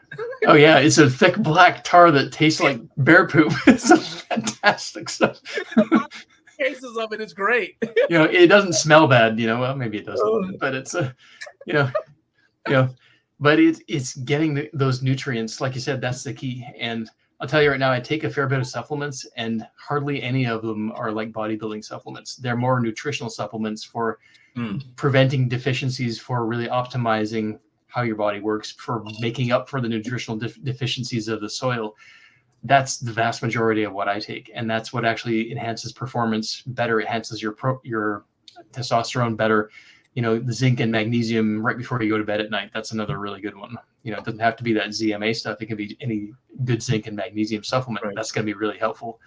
But getting those minerals, getting those nutrients in, that's really the key. And you're not getting those from a lot of the food. And somebody who says, you can get whatever you need from your food. Sure, you can. You just need to go back in time. You need to, eat a crap ton of food in order to, if one potato had, such and such amount of nutrients 40 years ago, you're getting maybe 10% of that now in each potato. So you're getting a lot of macronutrients, but you're not getting a lot of the same micronutrients, unfortunately. And that's what the Shilajit kind of does. Not only does it provide some of those nutrients, but it actually helps your body get those nutrients into the cells. So it kind of acts like an escort or a key to open up the lock in your cells to get more of those beneficial minerals and nutrients into your cells so they can actually be used. So you're not necessarily even needing to eat more of the stuff, but the stuff you're actually eating is getting better utilized by your body. So it's one of the big benefits of Shilajit is that more efficient nutrient absorption. So Jay says the different potting soil stuff his wife buys at Home Depot. He says Homey Depot, which must be a phenomenal store. I would love to go there. but at home, I know you mean Home Depot. He said, yeah, something is missing for sure. Yeah, man, it's not the same as what, even like when we were kids, you can tell like food taste. Actually, I have a good story. So we went to Europe. I went to Europe with my son. When he was competing over there in a powerlifting meet. Mm-hmm. While we were there, we were in a small town, and most of the food was locally sourced, right? And I mean, up to and including the the McDonald's. Wow. Now that wasn't like super local, but it was local enough that they ran out of meat for the burgers. So they would say, well, we can't have no more Big Macs or whatever because we don't have any more beef until tomorrow, right? That would never happen over here in the States. But anyway, we noticed that the food tasted different because it was all locally grown. And that was some of the best bread that I've ever had in my life. It was like grown there. They made it was homemade bread. Yeah. To the point where I brought some home. I brought bread through customs. I brought sandwich meat through not sandwich meat, but I brought sandwiches through customs. Yeah. And that actually got us through faster because the line was super long. But they said if you had any food that you were bringing back to declare, that line was shorter. You just have to submit to them checking your food to make sure it didn't have anything, any like submit to it. Inspection, quote unquote. Yeah, let me take a bite of that. They're like, hey. Check in to make sure they didn't want like germs, rats, whatever, depending on what the food was. I said, yeah. They said, so if you're bringing any food in from out of the country, you have to declare it. Well, they meant large amounts of food, right? But I say, I got these 2 sandwiches, and they're like, sure, come on. I said, all right, let's go. Right on. That's a good hack right there, man. I was going way around the corner, and we run right up to the front. get our 2 sandwiches inspected. On the way, they're like, welcome That's home. awesome. Glad to be here. Let's go. All right. But anyway, but the food was so different that it actually affected our digestion because our bodies weren't used to it. Yeah. And then after, nature eventually took its course, we felt we're like, man, I feel so much better, because it was like, it's like the difference between ordering fast food and ordering good food from a restaurant. You can taste like it's kind of like cardboardy or whatever. Mm-hmm. It was just like that. Got a couple comments in the chat. So Jared says, referring to what I said about if you have an infection, it's harder to put on muscle. He said, I love that point. He said, I believe in reducing inflammation as a means to longevity. 100%. If there's anything wrong, well, you're going to die of something. But why not? Why are you helping it out? Why are you accelerating? Yeah, like there's things you can do. So I said, he goes to Home Depot. He said, yeah, and Vato Zone for car parts. There you go. I love you. Yeah. Now we're talking. Yeah. Yeah. So Jared says I've seen those comparisons of the same products in the US and Europe. We get all the additives, chemicals, dyes, and other nonsense that are offered for the body. Yep. Also, farmers over here get subsidies, and I don't, that's fine. I mean, I have family that farms, but in some cases they get subsidies to keep making stuff that they don't really need to make. Like, for example, there's more corn being made in America because of ethanol. Well, then the extra corn that doesn't get used for ethanol shows up in the grocery store, and they're telling you it's good for you when your body actually can't really absorb it. Mm-hmm. But they got to do something with it because they've paid these farmers to make all this corn for the sake of ethanol. So anyway, that's a completely different rant. Yeah, but it's very true with all the extra stuff, the pesticide load and everything. That's, your body has to deal with that. Stuff your body doesn't even recognize. Yeah, so exactly. That's my thing. Yes, you need supplements. And this is my brother. He said, with sandwich smugglers. You remember that story, Boo? You remember that happening? Tell me about the turkey tail. Was the turkey tail the one that you said that your liver starts to work better and you start to get headaches, or was it the Shilajit? That would, I don't remember getting. Because you're talking about the detox, and you said that as your body starts to detox because of taking this stuff. I didn't remember if it's the turkey tail or the Shilajit. You said it would happen. It was like kind of like be aware this may happen. The Shilajit is more likely to happen with that. When your body starts to, not only does stuff get in better, stuff gets out of your cells better. So, not only are you getting more nutrients, you're actually more efficient at clearing waste out of your cells. So you may find that, some of the garbage that, like pesticides, for example, that has gotten into your body is now able to start getting out of your body. And so what are going to be symptoms? Like you're sweating, or you said headaches. What else? You can get headaches, sweating, that kind of thing, feeling bad, digestive upsets, that kind of thing, but that kind of sometimes causes a lot of people to stop taking the Shilajit and not getting through that reactionary phase. But once you get through that, you're going to feel so much better because all that garbage is getting out of your body. So there are benefits to even seeing it through when you feel like garbage. And that detox phase is actually very, very good, because once you've cleared that stuff out, everything is going to start working better again. Nice. Whether it's testosterone production, you're getting all the junk out of the cells. The fat cells are more, they're not locked in the storage mode, because when you're taking in pesticides and stuff like that, your body uses fat to lock that stuff away. To protect itself. It locks up, toxic stuff into the fat cells. The word toxin gets thrown around so much, it's almost meaningless at this point. But, there are toxic things that do get into your body, and, all these, toxin flushes and liver cleanses and stuff. Most of that is, your body does that anyways. But the Shilajit, it's not a cleanse. It's not a toxin releaser as its primary thing, but that's going to happen when you take Shilajit. It's going to help your body get rid of this stuff. Okay. And, not having that stuff in your body is just beneficial in every way you can think of, really. So. All right. You guys see it right here. You need to subscribe to @MadScientismMuscle on YouTube. The link is in the video description. And if you guys are watching on replay, make sure that you are going there and checking it out as well, because you're going to see Nick's all of his exercises that he does that are designed to unlock stubborn muscle groups. And you'll see the occasional supplement review on there as well. So that's where I found out about the turkey tail. So tell me about turkey tail.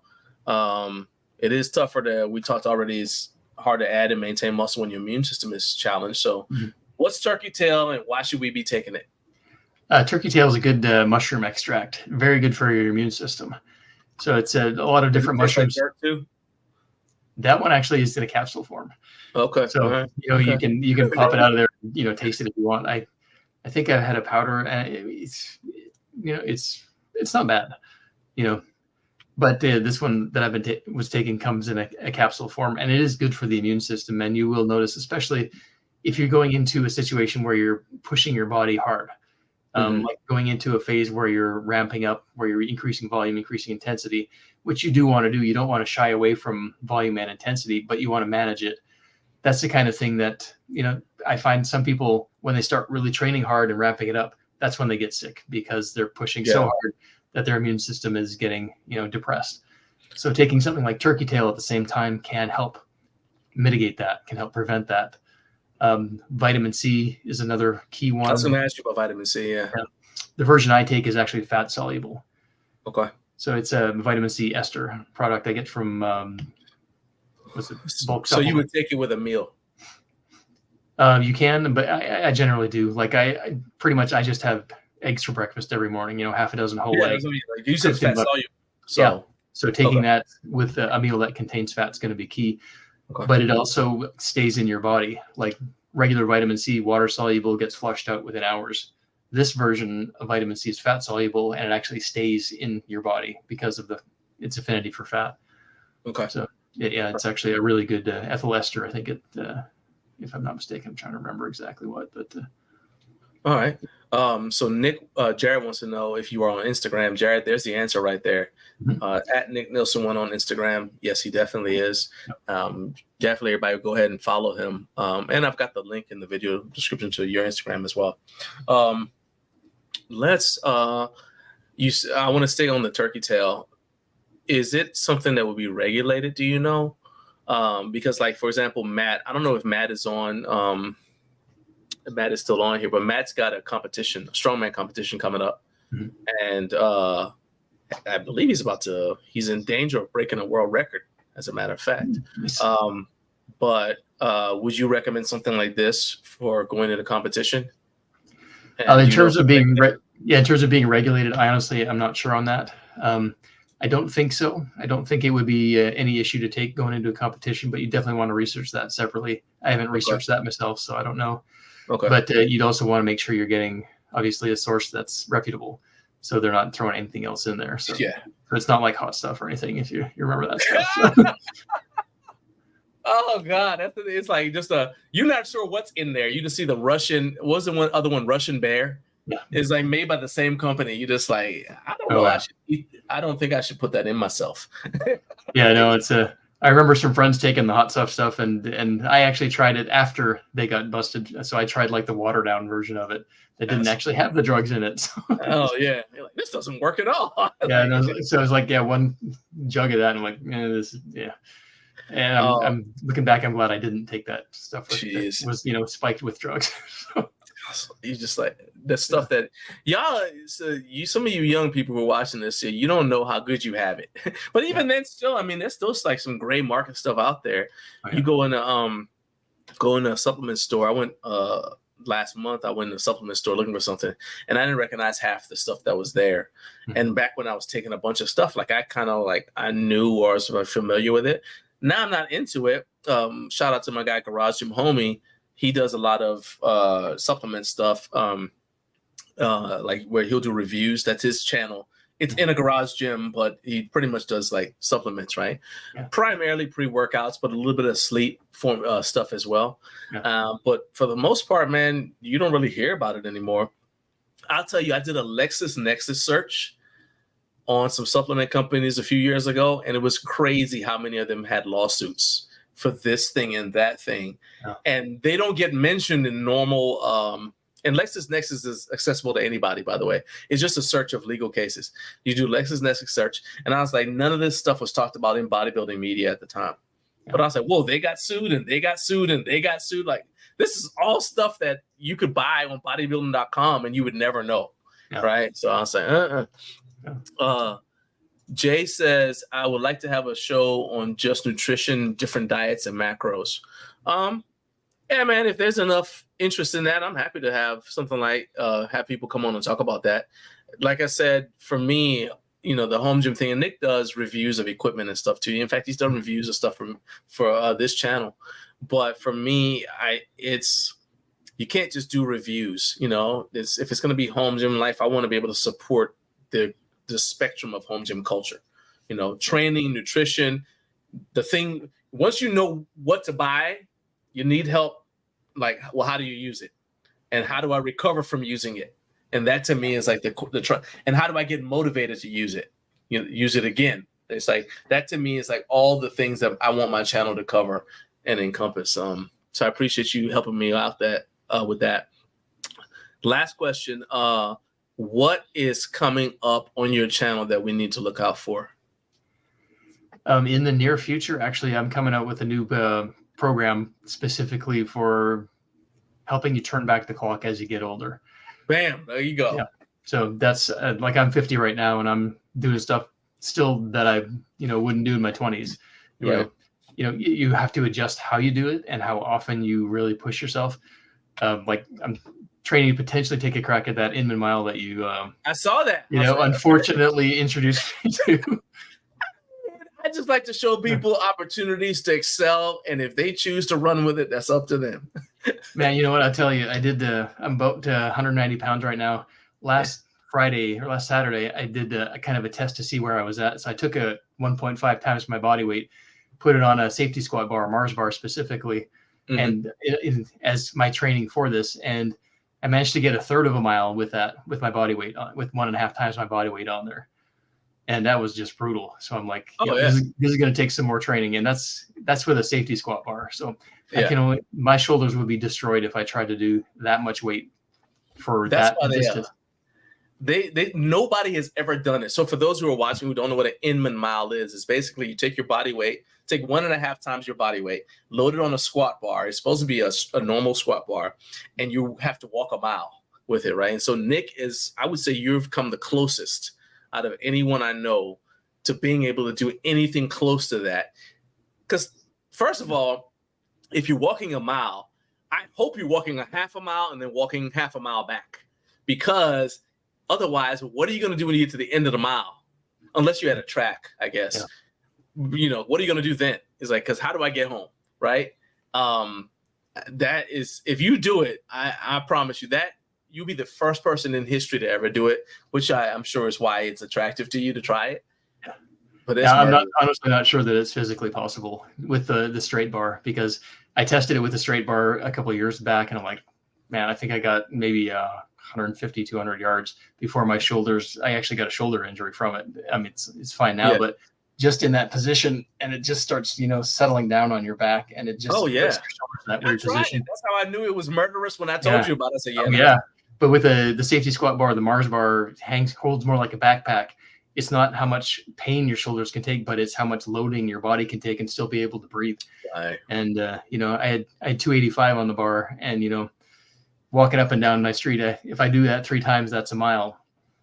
And so I went there and back once, and I came back and like, okay, I could probably go a little more, but I definitely couldn't make it there and back again.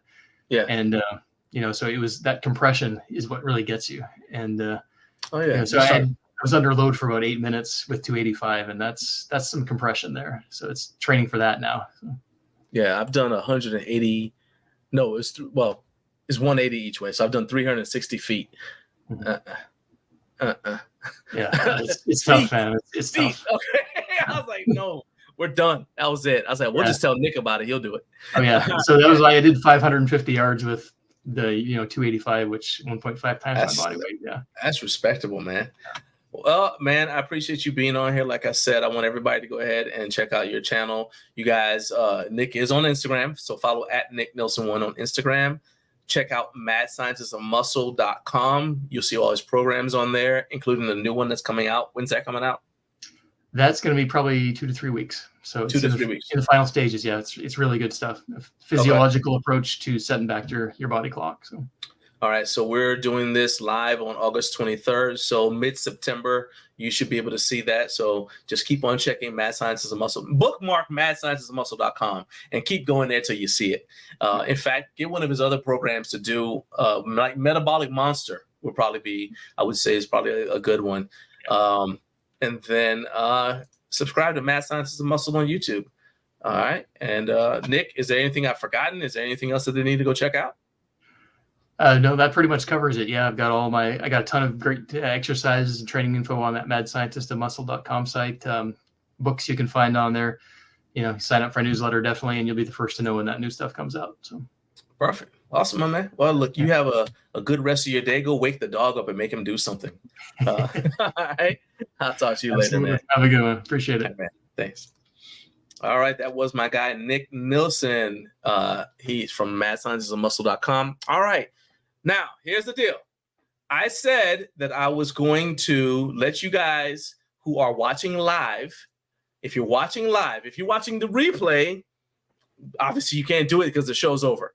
If you're watching live right now and you want to join the show, we will talk about anything you want to talk about that is home gym related, okay? Only thing I ask is no profanity. Don't screw up my algorithm with profanity. But other than that, I'm going to put the link in the comments right now. So here's the link. And I'm posting it in here. All you have to do, you can use this link with your phone. You can use it with a computer. All you have to do is click that link. Basically, it may tell you, if it's your phone, it'll tell you to download the StreamYard app. If it's a laptop or desktop or something like that, you don't have to set up an account. You can just come join, and I'm here for it. I'm going to give you guys a few minutes, and then if nobody takes me up on it, we're going to shut things down and move on with the rest of my day. Couple of things that I wanted to cover that I didn't get to cover earlier. First of all, shout out to the Pacific time zone, to the West Coast. Jared says he's working. He doesn't know what he talk about. Oh, don't worry now. If you come on, I can ask you questions. Don't that, the fact that you're working is the only obstacle, but I can definitely get you on here and we'll talk about, for example, your home gym.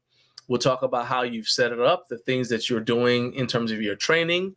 We'll talk about how you're recovering from, I believe you had some sort of shoulder injury. Yeah. Okay. Yeah. So don't you let me worry about the questions to ask. Okay. All you got to do is be available to come on. And I got that. But to go back to the stuff that I said, I wasn't able to talk about earlier. See here. Look at this. Look at this dude. This dude is never scared. I ain't never scared. Come on, I figured I'd try. I told you it's easy. You just click on it. Come on. All right. We will talk about anything home gym related you want to. Oops, hold up. Let me bring you back. I clicked the wrong button. Nothing. You got nothing. You came on and just okay, that's fine. Well then, what's the thing they used to say in the military? Well, if you just wanted to show people that it was easy. I've got questions for you. Hey, well, look, the problem is now your fan club is excited. They're like, yes. All right. I just had a protein shake. I might have something in my teeth. That's all right. Hey, look. All right. Well, before anybody gets super excited and start throwing their underwear on the stage or stuff, because you're on here, tell me about the. Jonathan said that he is going to Home Gym Con this coming year, right? Are you finding that you're getting more content creators now who maybe have been on the fence in the past about attending, based upon we're 2 years in now, going into the third year? Yeah. I mean, I think the biggest thing that I've noticed in terms of just like everyone, like people coming, is like, or it's much easier to get somebody to come back than the first time. So I think like there's just like a very large base that is just like unless something unfortunate happens, they're coming back no matter what. So you already have that, like, that big base that's coming, and then, you know, you kind of add a few here and there, like Jonathan. I don't know about any other content creators other than him that weren't there last year. Okay. But I mean, did we talk to Adam from Garage Gym Lab? Anyone like that? You know, so I talked to Adam about you know, his new transition to do you hear an echo? Yes. You know, I think it's because I had you on my TV.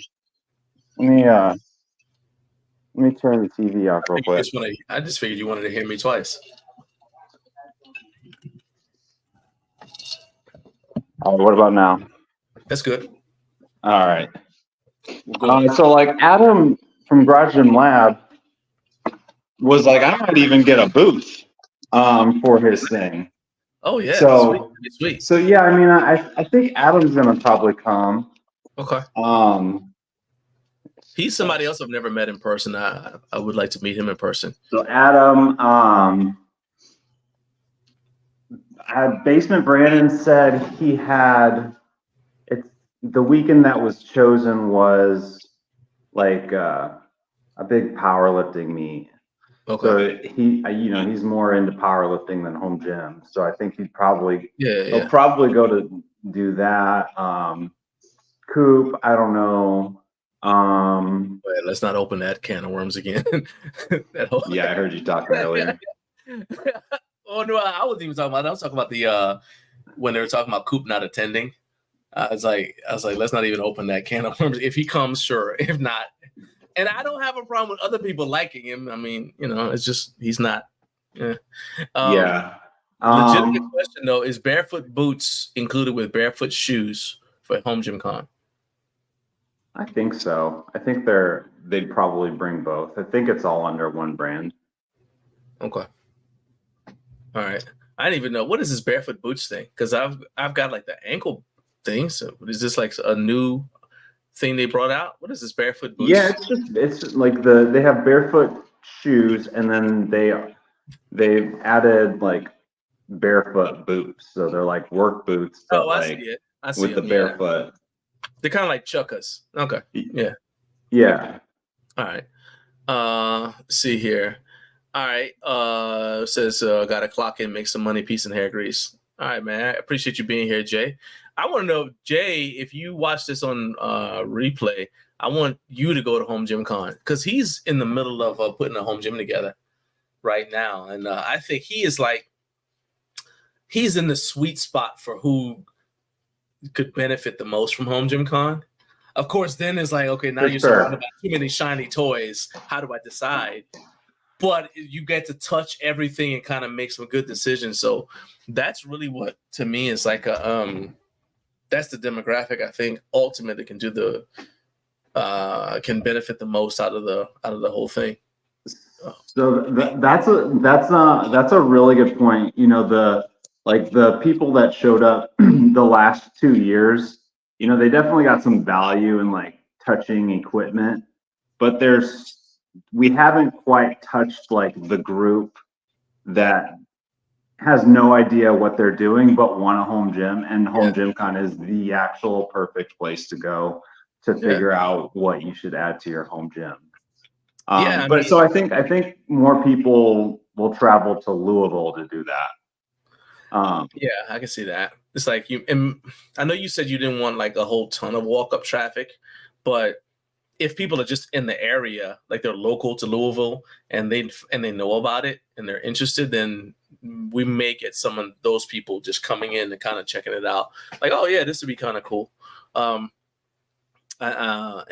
you know, even if like they work out already like in a public gym or something, and they're like, yeah, well, maybe I want to try this.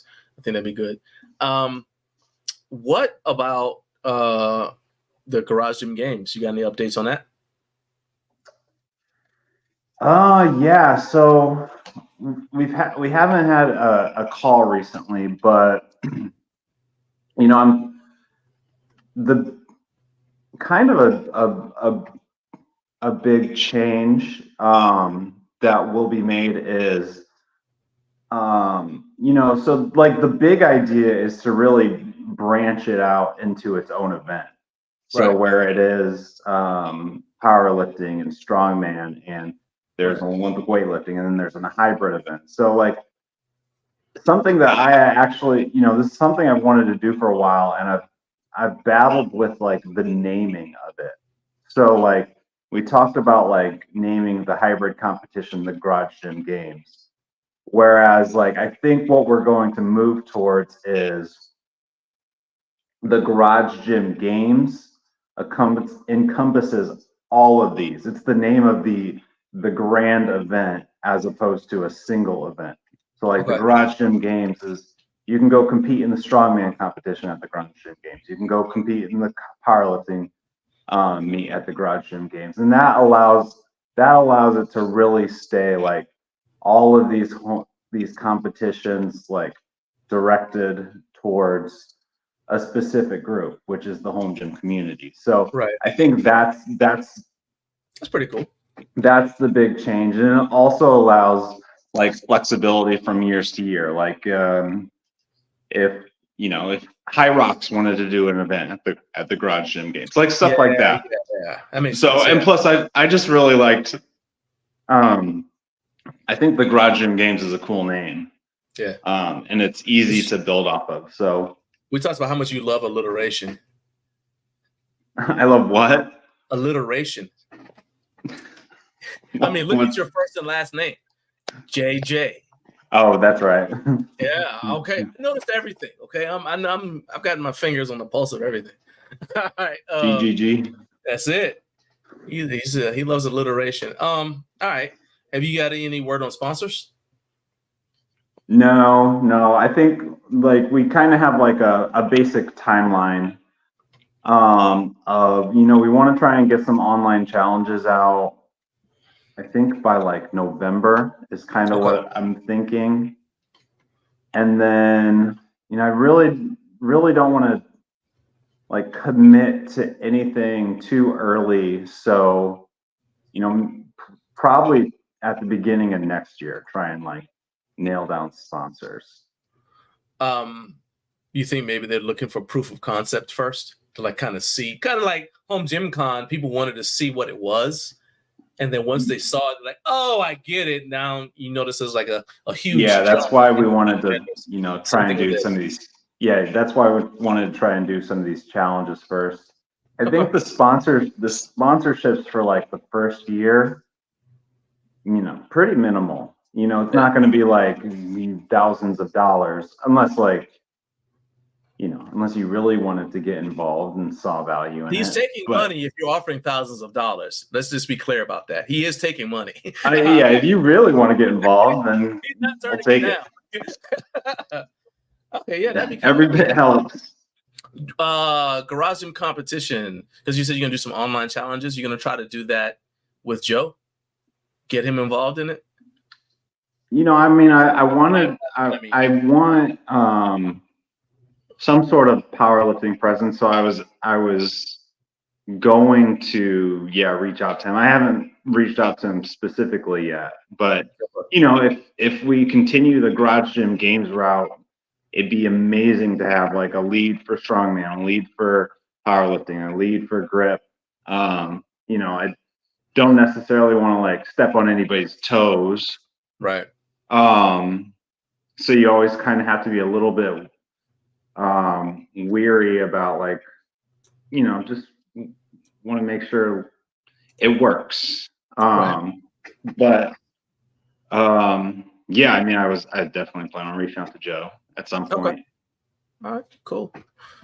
Well, man, you are the only number one, I appreciate you jumping in here. I know that you didn't really plan on doing a full in-depth interview, but I appreciate you jumping in here. You got anything that you want anybody to know about? Anything you got coming up?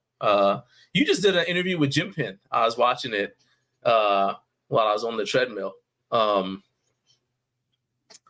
Golly, and they were talking about I'm gonna go ahead and give you flowers right now. So I loved the fact that you asked them how they felt about knockoffs, because they've been on both sides of it.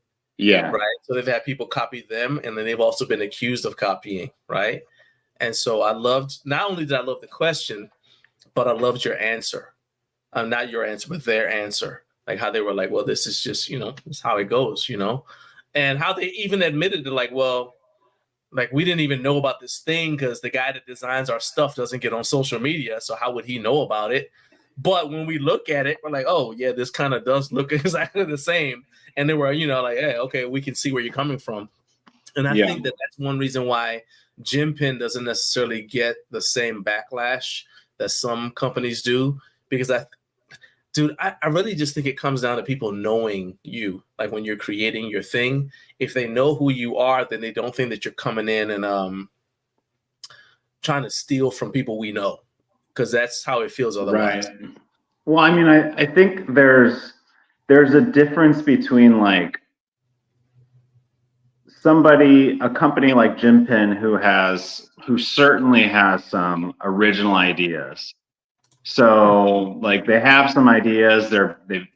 That's how they built their company. They built their company off of like ideas that they had, and then as they try and build out their product line, you're just kind of like, they're in the attachments world. They're going to try and like add more attachments, and like basic attachments, there's not much innovation you can do around them.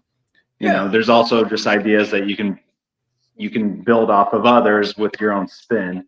And then there's other companies that are just 100% seeing what's out there and either copying it or just like barely changing it at all. And then it's not just one product, it's another product and another product and another product. So there's clearly no like original ideas. It's very obvious that you're just looking around, seeing what's there. And like that's fine. I don't want to say it's fine, but it's like just be ready for what you're gonna get. Yeah. I mean, some people are gonna buy it, some people won't. Because like, okay, so this isn't Dateline NBC, right? So I don't like grill people on here. All right. When people it's gym equipment. Yeah, it's like I'm not grilling you. But at the same time, I also say we have to be intellectually honest enough to say, I don't know anybody who gets outraged about, say, somebody copying Darko, who is also outraged at all of the belt squats that are out that copied Matt Winning. Somebody gets, let's say, this is in my head because I have two that I just got in downstairs. The grenade attachments for like pull downs, right? Well, I remember when Elite FTS first came out with those years ago, but I don't hear anybody complaining, that they're getting knocked off now. I mean, that's a family business, right? And I think it just goes back to where you feel like the company's coming from. Are you here just trying to make money off of me with a cheap, inferior product that copies and takes away from someone who I do know who's put time and effort into creating something innovative? Or are you honestly a company that's trying to move things forward? Like what Dean said, he was talking about the Cadillac bar. He said the Cadillac bar actually copied him, but he didn't mind because he liked what they did in innovating it. And then he went back, he took what they did and it made him make changes to his bar. He said he didn't mind that. And I think that that's fine. And I've talked to like Matthew Porter, and he says similar thing. He's like, it's like, it's kind of like, what's your intent with your product? Are you trying to make something better? So you saw my product, you said, oh, this could be better about it, and you try to make it better? Or did you just say, well, I'm going to try to kind of take money from you? You know what I mean? Right. I mean, I try and think about it like if somebody tried to copy Home Gym Con, like if somebody just did Garage Gym Con, like that doesn't even sound right, but go ahead. Yeah. I mean, go Garage for it, and if like go for it, but you're behind. So like like if you think you can create a better event, you deserve to try and create a better event. Right. And I should be open to that idea. Like, if somebody has more, thinks that they can do this better or that better, like it's like people should be able to do that. And it's kind of on me to match that as well if somebody decided to do that. So it would raise my game. It would challenge me to create something even better. Whereas like, you know, you definitely see some knockoffs and then the company just complains. And then you see other companies who raise their game even more. So it's really about trying to improve. It's your opportunity to improve your brand as well. And also just like get that innovator stamp, like use the innovator stamp as like your marketing. And sure, some people will buy the cheaper knockoff, but yeah, I think that's just the way it is. I mean, I like even with, and I'm encouraging, you know, I'll get the link and I'll put it, the link to the video we're talking about, the Jake's interview with Ben, the guys from Gym Pen. I'll put the link in the video description. So even if you guys are watching on replay, you can check it out. And if you're listening to the audio version on Podbean, you can check it out as well here on YouTube. But one of the things that I really liked about their response too is when they pointed out that the other Gym Pen knockoffs raised the visibility of Gym Pen because everybody calls even the knockoffs a Gym Pen, right? So that was probably unintended, but hey, it is what it is. Yeah, it's like so I like that. All right, man, I'm about to go make bacon and eggs and get the rest of my day started. I appreciate you jumping in here, man. Hit me up if you need anything. Later. Bye. All right. So once again, that was my guy, Jake. He's the only one that jumped in on Free for All Friday. The rest of y'all are scared. All right. But you keep telling me you want me to do it, but you keep not jumping in. Okay. Jake is the only. So now that Jake jumped in, I'm like, okay, so we'll do it. Not, it won't be next week, but we'll do it again another time. All right. And you guys let me know if you wanted to keep going. Now, next week, we're going to have my guy, Carlos, is going to be joining us. Carlos is going to be talking about movies. You know, he's the home gym movie reviewer. He's going to be talking about movies that raise your testosterone just from watching it. All right. I appreciate all of you guys being here. Shout out to you.